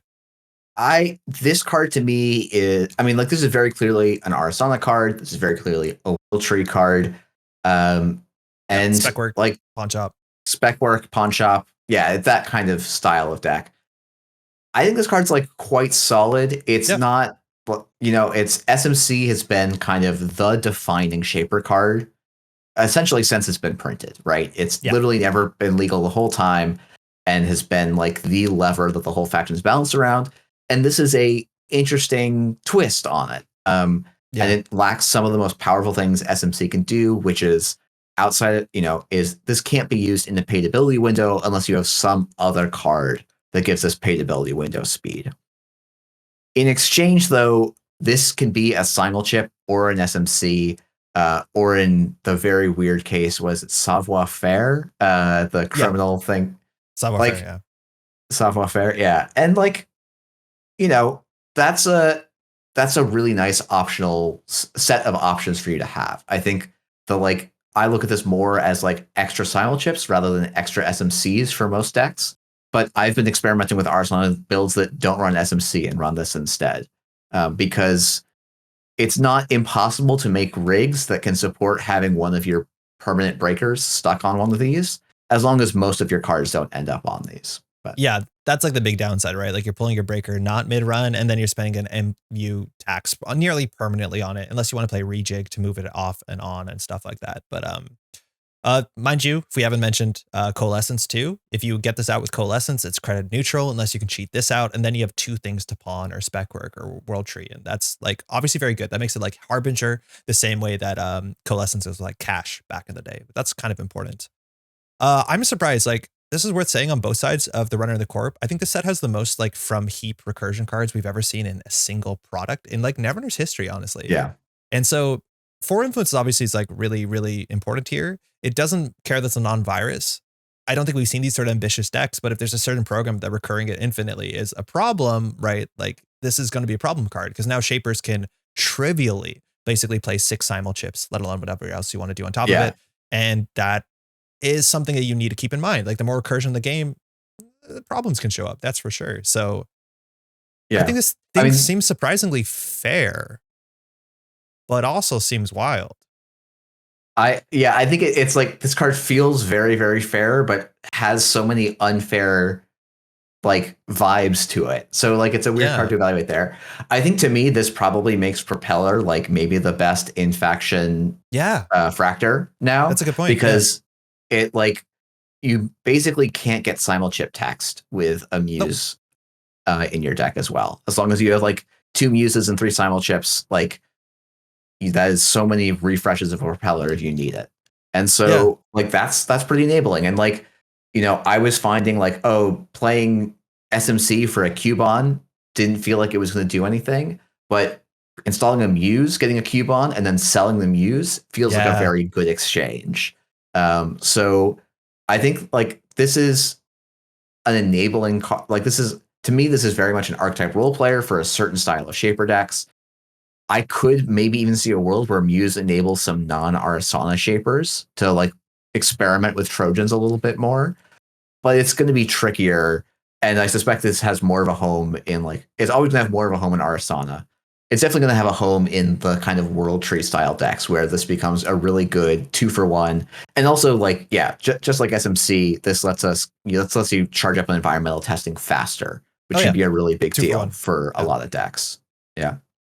Yeah, it's like clearly with Shaper, because we had SMC, it doesn't change deck building. If this was in a different faction, it fundamentally can change deck building because you can toolbox, but you're already toolboxing pretty hard in some Shaper decks. So that's not a big change, but very interesting. I totally agree. The fact that your simul chips are not super taxed out, like you can play Revolver, you can play maybe in Melandrogam, right? Like more recursion for that. There's a lot of reasons where like having 6 recursion cards for programs should be a really big deal for Shaper in general. I just like, it's surprisingly fair seeming on the distance, which is like a really cool design. Yeah. It's an enabler, It's probably an archetype role player. I feel like enablers like you. Yeah, you're right. Yeah, I think you're right. Yeah. Okay, cool. Good card. You're going to see it. You're definitely going to see it for sure. It's very interesting. Again, how it works is not, I don't think the easiest thing from the card text itself. You have to understand you pay costs in MU. That would make the card bonkers. Okay. Last program, he double checks. Pressure Spike. 4 cost. It's a Fractor. It's an icebreaker. 1 MU. Interface 1 for 1 subroutine. Okay. 2 for 3 strength. 2 credits for 3 strength. Not bad. 1 base strength. Okay. And then threat 4, 2 credits for +9 strength. You use this ability only once per run. 3 influence. Yeah, breakers. We haven't seen breakers that are just like number breakers. We've seen breakers that are numbers attached to an ability, which obviously is a good way to design breakers. We've seen huge success with things like Kurapira being fascinating, even having bad numbers still being fascinating. We just talked about how Propeller is probably now the best Fractor in Shaper, so that's not a good thing to follow that up with. But Pressure Spike is, I don't honestly see it. It's not bad. Mind you, generally you have the influence to spend on Cleaver. I think Shaper has a lot of influence to work with. I think an Arasana is a bit tighter because there's more fun things you want to do. But if you're playing like Generalist Kit, you definitely don't play this. You play Labasomum. But barriers in the format are largely low strength and high strength. That makes it sound great because low strength, you don't boost. High strength, to break a Pharaohs, you boost once. However, the Pharaohs decks that we're seeing are generally playing only 3-pointers. So the window that this is on threat 4 against that deck is puny. Even then, you can only use it once per run. And would you be better off playing any other Fractor and then playing like a Hush? Maybe, as much as that deck is honestly every ice is hushable. So I don't actually see a huge payoff to this thing outside of like limited formats where like this is probably the best Fractor in startup in Shaper. In Shaper, yeah. I think like this is to me like this is Shaper's Cleaver, but you have like in general in the Shaper deck, you can either afford to splash Cleaver, which is better than this, or you want to play a deck that breaks barriers in a non-Cleaver style fashion. Yeah. And so, you know, this card just doesn't, it's missing that kind of home. You know, I do think like, oh, if you went all the way back to like 2014 before Lady is released, this card would see some play in Kate because breaking Eli for 4 was, you know, okay.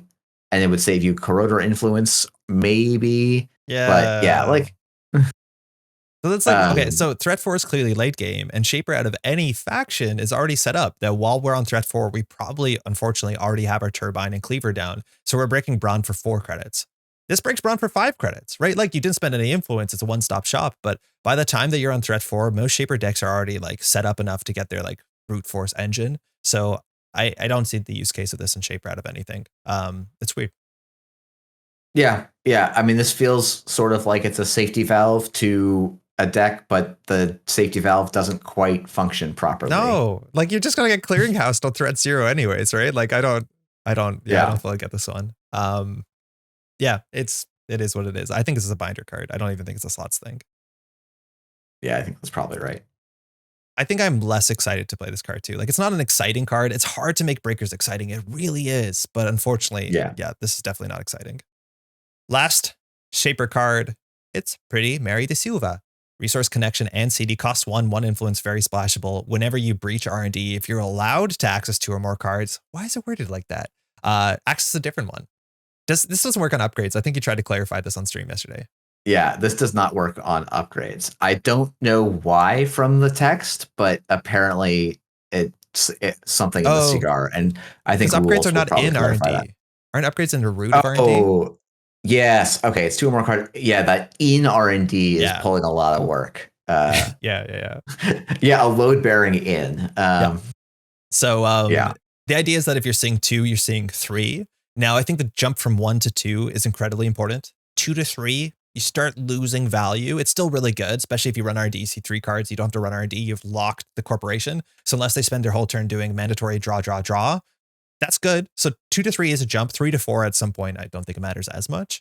But this is a card, and we've seen a bunch of cards like this that are like, these are good payoff cards while you're already winning the game.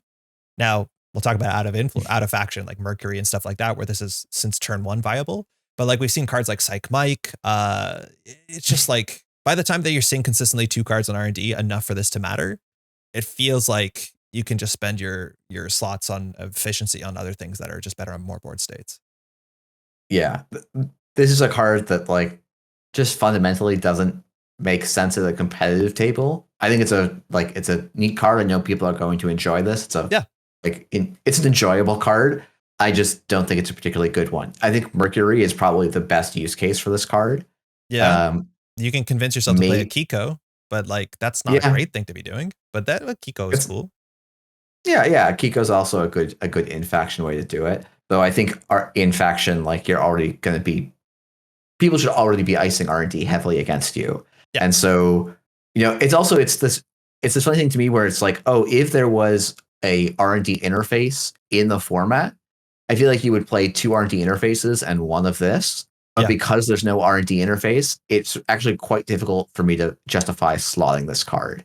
Well, there's like Nyasha, there's Beatriz, and mind you, you need a lot of support to make Beatriz better. I don't think it should be your game plan. But it's worth noting that these all work on Breach R&D. Technically, even the button on Cataloger works on Breach R&D, but then the deck gets really convoluted. Where like with Cataloger, you don't actually need multi-access a lot of the time, as much as it does work.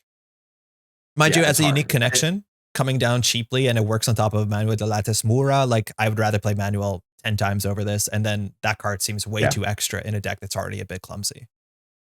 Yeah, agreed. Like this is just a very clunky, clumsy card that only wins a little bit more when you're already winning. And so it's like there is a space in Netrunner for win more cards, but usually you want them to like do a big win without having to go that much. Like you want to be winning a little bit and convert that into winning a lot. Whereas it says I'm winning a little bit and I'm just going to win a tiny bit more. And that's a very difficult card to generally slot.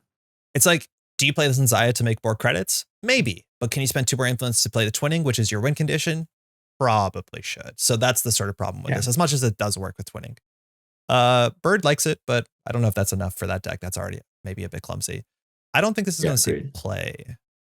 Yeah, I think this is maybe top of binder. Maybe there's fine.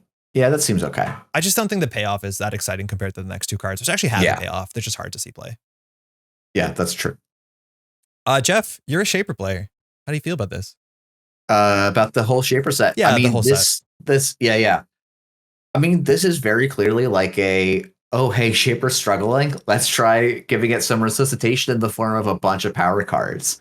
And, I think one of the interesting things is like there's 3 different archetypes getting a lot of support here. Yes. Along with a couple of generalist cards. And so, like, this does feel like a Shaper. Like, Shaper got a big shot in the arm and should be kicking with a lot more energy this meta. And we'll have to see. Maybe people will hate it. Maybe a bunch of these cards are way overtuned, or maybe Shaper still sucks. Like, it's a little bit hard to tell. I don't think Shaper sucks anymore. No. And I'm pretty optimistic about, especially these sort of like trash your own stuff and like these Aesop's World Tree, Specwork, Engine, Shaper decks. I think got a lot of tools, and I think will be kind of I'm hoping and somewhat anticipating them being a really prominent meta force. So cool. Yeah, I'm stoked for it. I like Shaper more than I'm known to not be a Shaper player. Like it's hard to play Shaper sometimes, but like I'm excited for Shaper. I've been enjoying World Tree even before the set. That's for sure. Yeah, I think, the thing else, like, I think most of these cards are encouraging this Shaper playstyle that is decision intense rather than like strict game plan intense of like the reglat decks, which are just like, okay, and that's doing a bit of discredit to the really good Shaper players of those archetypes. But like, if fundamentally every game looked the same for that deck.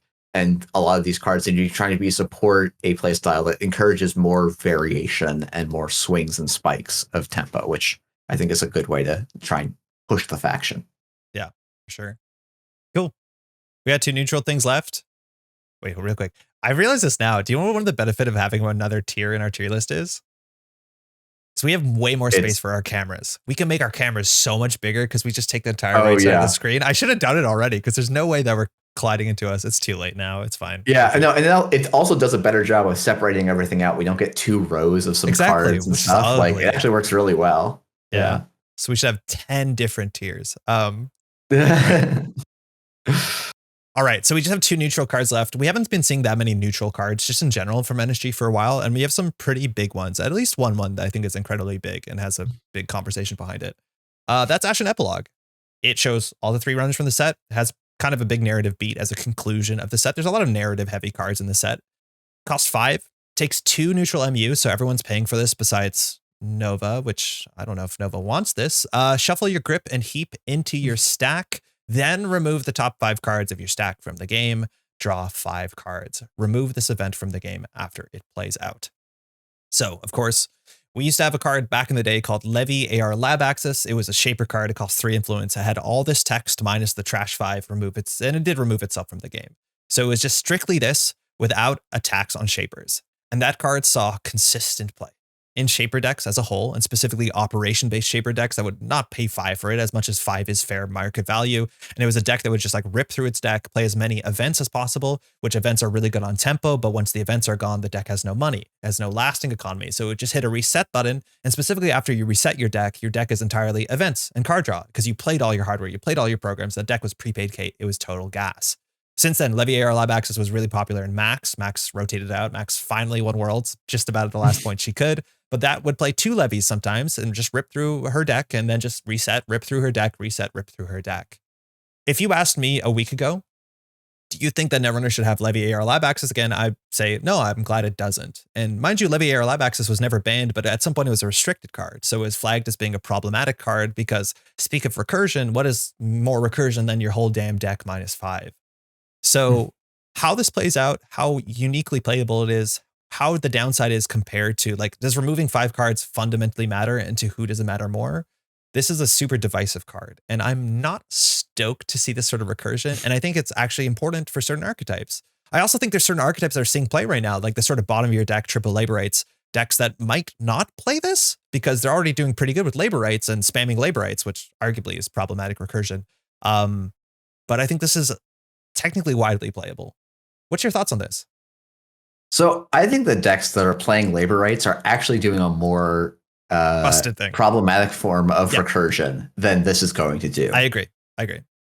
So, I think there's a couple things that, like, Ashen Levy AR Lab Access, I think, had a couple of like things that it did that were very problematic that Ashen Epilogue can also enable, right? Yeah. And like the big decks I usually think of, less the max decks and less the prepaid decks. I actually feel like in those decks, it was a tempo thing that both sides were playing around. There was resources spent, and there's also some cards that are missing in the card pool that make this less consistent than Ashen Epilogue is just going to be less consistent than Levy for those sort of value generated decks.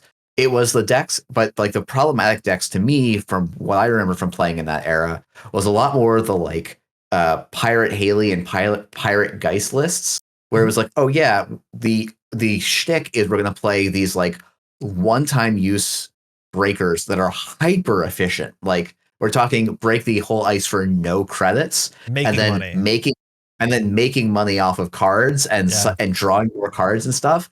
And like their levy was incredibly toxic to the game because it just said, oh, there was supposed to be a downside of this card only being able to break, one card. It was basically a 1-for-1 breaking ice. But now it just, you had a finite number of ice breaks, but that finite number of ice breaks was like 30 or something like that, which was plenty to just close out the game. And so I think printing Ashen Epilogues is, to me, saying you can't print those sorts of archetypes now. Or if you do, you have to really make sure they're influence taxed so that the influence on this matters. And 2 influence, like, is I don't less think it matters. Yeah. It's not that big of a deal. I talked about Shaper decks, and mind you, prepaid Shaper decks is the easiest thing to splash this. Like, I think Shaper decks have so much extra influence to work with that the 2 influence tax for this to be able to like rip through your whole deck again is like not a consideration. Yeah, no, I agree. And like, to me, if this is the piece that like prepaid Shaper was missing to come back in the meta, I don't particularly mind it. I think there could be a world where I think there's like a couple things holding back it. Like to me, Ashen Epilogue is missing a couple things to make it like a thing that you can build around to some extent. One is there's no same old thing. I actually think this is a huge impact on the playability of this card, because this effectively becomes a -1 card in your hand when you draw this up until the point where you're ready to play it, which is a real cost for a card like this. Do you know what's good in prepaid? Katurga. I mean, either way, it's either a -1 for Katurga or a -1 for Ashen, right? And now I'm also spending 5 influence to recur. No, I agree. I totally agree. It's not like same old thing that you just put down on extra click. As much as same old thing into Larla was like really, really slow. It's still possible that if you want to force this, you can force this. But I also think there's a bunch of matchups in which you have this in your deck and you don't play it and you're fine discarding it. If you want to play 2 in DJ Fenris, that's probably even a better thing than Katurga, where you can force this into the mid to late game that you need to get this off. But do you need this and DJ? I don't know. Like one thing is also like, frankly, the speed of the game is so fast that like even the prepaid decks I don't know are consistently getting to the bottom of their deck and through a whole like second half of their deck with speed. Joyride. But that's actually a really cool thing, because now you're allowed to discard your cards and understand like step 1, setup, step 2, Ashen, step 3, play the game. That like playing VR-cation and playing Joyride, which we're not really seeing right now. Like it feels okay to discard 4 cards in Shaper, understanding that you're just going to get your deck back, right? Like it does change the mindset on how you play Netrunner. Yeah, and like to me, I think that's a cool thing. I know there are worlds where this card becomes problematic. I don't think we're that close to one right now. Not to say we won't go towards it. But like there was, I think, a period where it was like, oh man, all recursion is bad. And this set seems to be saying, no, actually recursion is fine as long as you put the right limiters on it. And I think we're going to find out a little bit as a community if that's right. Yes, I think that's a lot of the set. There's a lot of stuff that's like, wow, I've like, kind of recoiled and been like, well, there's a lot of recursion in here. And as long as it's okay, it's arguably okay, but it is obviously a design decision. Yeah. Yeah. One thing worth noting, because I did play this in some of the like matchups where it's going pretty fast, and this happened with Levy AR Lab Access as much as this was like something players who played more with it understood. Sometimes it's correct to play this to draw a new hand, because it is technically draw 5 obviously you rip your deck apart, but like sometimes if your hand is not the winning hand and the game is over in 2 or 3 turns, you don't need to bottom your deck out. Just play this to functionally draw 5 cards, as much as it could be the same Yeah. cards. The challenge can be that a lot of Shaper decks are playing one of breakers. So if you don't have all your breakers down, you might just lose a breaker. And I've actually lost a breaker to this already on an RFG. I agree though, but like if you're in a situation where you're considering playing this because you don't have your breaker, you're gonna lose anyways in 2 turns. Yeah. So like, no, I totally agree. Just rip it. Yeah. Yeah. I mean, like, I think some of this is like, I really enjoy the just rip it style of Netrunner. And so I'm like glad this card's back. But I think your concerns are really well warranted. How many games you're going to lose? Because like I don't think you have a reason to play 2 of these, but when that's like to me the rip 5 out the top of your deck is like really strange balancing. To me, it feels a bit more thematic. I think a lot of times if I bottom out my deck and I want to go through it again, like the fact that this has a chance of removing my Spark of Inspirations or my rigging ups or whatever nonsense I'm playing a Shaper fundamentally can make the card better, let alone just having a thinner deck is on average better because you have a better chance of saying, oh, I have a 1 in, X chance -5 to draw into the thing I want. But I think the only real balancing mechanism that strikes me is that it's hard to play 2 Ashens because if you Ashen into Ashen, like it removes itself from the game, like, oh yeah, that's probably an issue. Yeah. And I've had a game where I was playing like a rig that was like using simulchip. I was like trying to Ashen so I could reset environmental. I could like get more environmental testings and simulchips back on the table. And well, a simulchip and environmental testing get removed from the game. And I'm like, okay, well, I spent 5 and my deck is not as good as I needed it to be. And had to figure that out. So. And again, prepaid, you're not paying 5. Generally, by the time you set up, you're paying somewhere between 3 and sometimes 2. So it's not that bad. Mystic Miami, mind you, works really well because then you have more events to play this again and again. So it's not as expensive as it might look up front, but it's it's a nuanced card. Let's say that. Yeah. What do you think about this? I'm trying to decide if this is an archetype role player or an archetype enabler. It's a role. Like I don't think it is a role player. Yeah. But I don't know if you can play prepaid kit without this.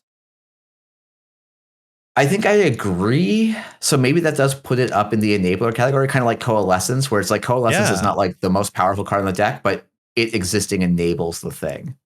Because you're right. That's the exact same sort of thing. Yeah. Is you have to watch out. It's like if we have this sort of, we still have, for what it's worth, Kangamato and Gabali in the format. Not that they're particularly great. They don't have support package. But that's the sort of thing. Like certain decks can only exist because this card exists. And then there's certain decks that'll just play it because it's a good enough card. You won't see it everywhere. I don't think it's good enough in those Anarch virus decks. I think we're going to be disproven wrong or right. Mind you, labor rights and specifically buffer drive make more synergistic sense with those decks. And I think that arguably is more problematic recursion. But keep it in mind. It's a card. I played against PE after eating 3 snares and I reset my deck to 25 cards and I felt so good. Yeah. I mean, hey, if this kills Grinder PE for good, I'll be very happy. You just hate to lose it because you're right. You can't recur it very easily. Okay. Last card on the runner side. Valentina Ferrara Carvalho. Don't know how you put Carvalho, maybe. Sorry. Resource connection. She's unique, cost 2. Whenever you remove 1 or more tags, there's no way to remove more tags currently, I don't think. Gain a credit. Threat 3. When you install this resource during your turn, you may remove a tag or gain 2 credits. Your choice. No influence, straight neutral as much as she is unique. Yeah, I had on my list of things to hope for the set. I wanted neutral tag removal because we don't have any. And certain factions have 0 access to tag removal cards. Shaper has no access to tag removal. I think you've been saying the best tag removal card Shaper has is Peach of Shaw, which like, yeah, I get it, but also, okay. And we used to have a card back in the day called Starlit Citadel.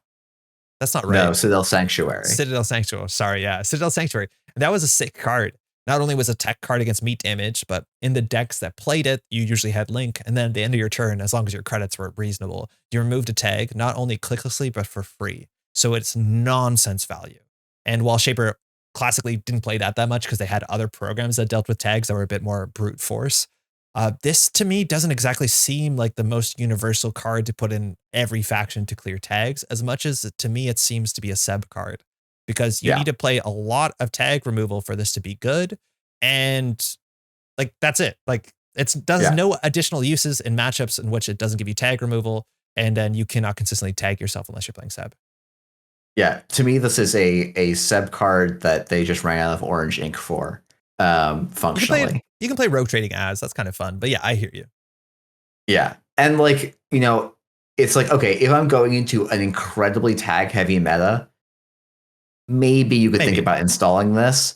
But like honestly, I feel like it has to be like a meta that both is tag heavy and gets to threat 3 quickly, and then stays at threat 3 for a long time. Because if you're installing this card, not getting anything, and then spending like clicks to clear tags, like it's gonna be slow to pay out just clear compared to just clearing the tags on your own.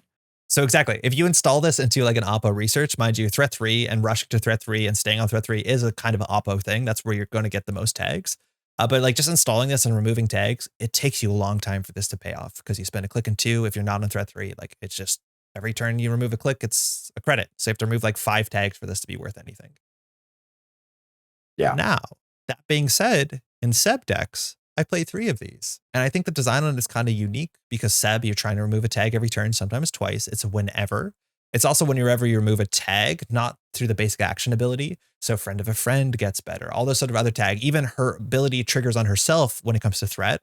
I think the threat text is so weird because it's like, isn't it always strictly better to remove the tag? At least if you don't have a tag though. But generally with Seb, you get a tag. So you install her, clear the tag, gain a credit.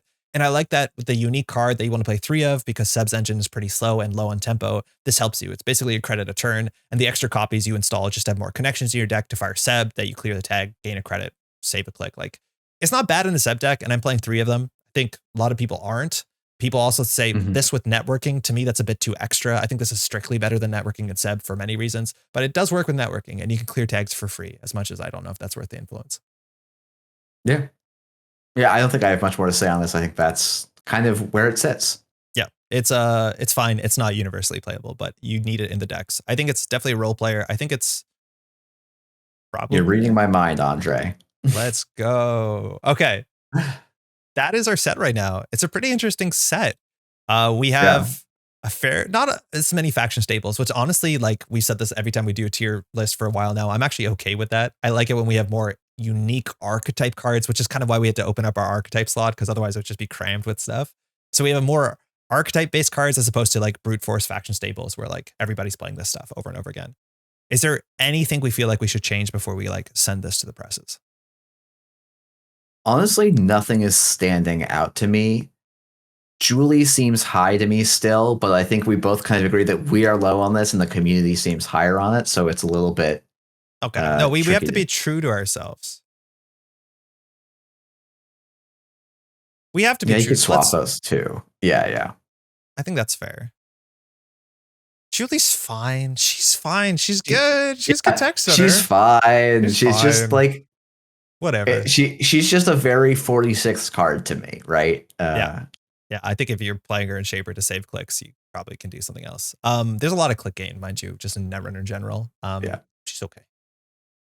Overall, it's a weird set. I know everyone keeps saying that. It's such a strange set. It's like there's some straightforward archetype stuff here and on the corpse side, but there's a lot of stuff that's like kind of hard to evaluate. There's a lot of stuff that opens things, but doesn't tell you exactly what to do with them. There's a lot of stuff that's like homages to players who've played a long time before that I think have a huge leg up here to understand like, oh, coalescence is important. Indexing, this is the play patterns. Like that's kind of cool too for someone who has played the game for a fairly long time. Yeah, I think, the last couple of energy sets have felt very much like here's the archetype, here's the cards you put into it, and then fill in the edges. And this set of cards is like edges. Have fun. Yeah. All edges. It's the octagonal room of set releases. Just corners everywhere you look. Corners. I think it's a fun way to think of the set. I think Seb's been fun though. I don't know, you don't like a Seb as much as I have, but I think Seb is potentially going to be quite a thing. But it's going to take a lot of deck building to make that make sense, I think. Yeah. No, I think so. This has been, an interesting set to talk about and a very difficult one to tier list. But I do like the opening up the archetypes, and I as a diehard Shaper player, obviously we rate the Shaper cards in this set extremely highly. Yeah. So I got 3 things. Firstly, if you're watching this, if we're wrong or if we're very correct about any of this stuff, kindly please leave a comment. We want to know. Always people, have disagreements. We generally try and revisit this after a couple months after like big tournaments to see how correct or how incorrect we are. That's always a very fun video. And if you want to call your shot now, we will like quote tweet you or whatever in the future because this is a set that I think we can easily be the most incorrect about by a country mile. And we're just going to go out there and say that the set is strange.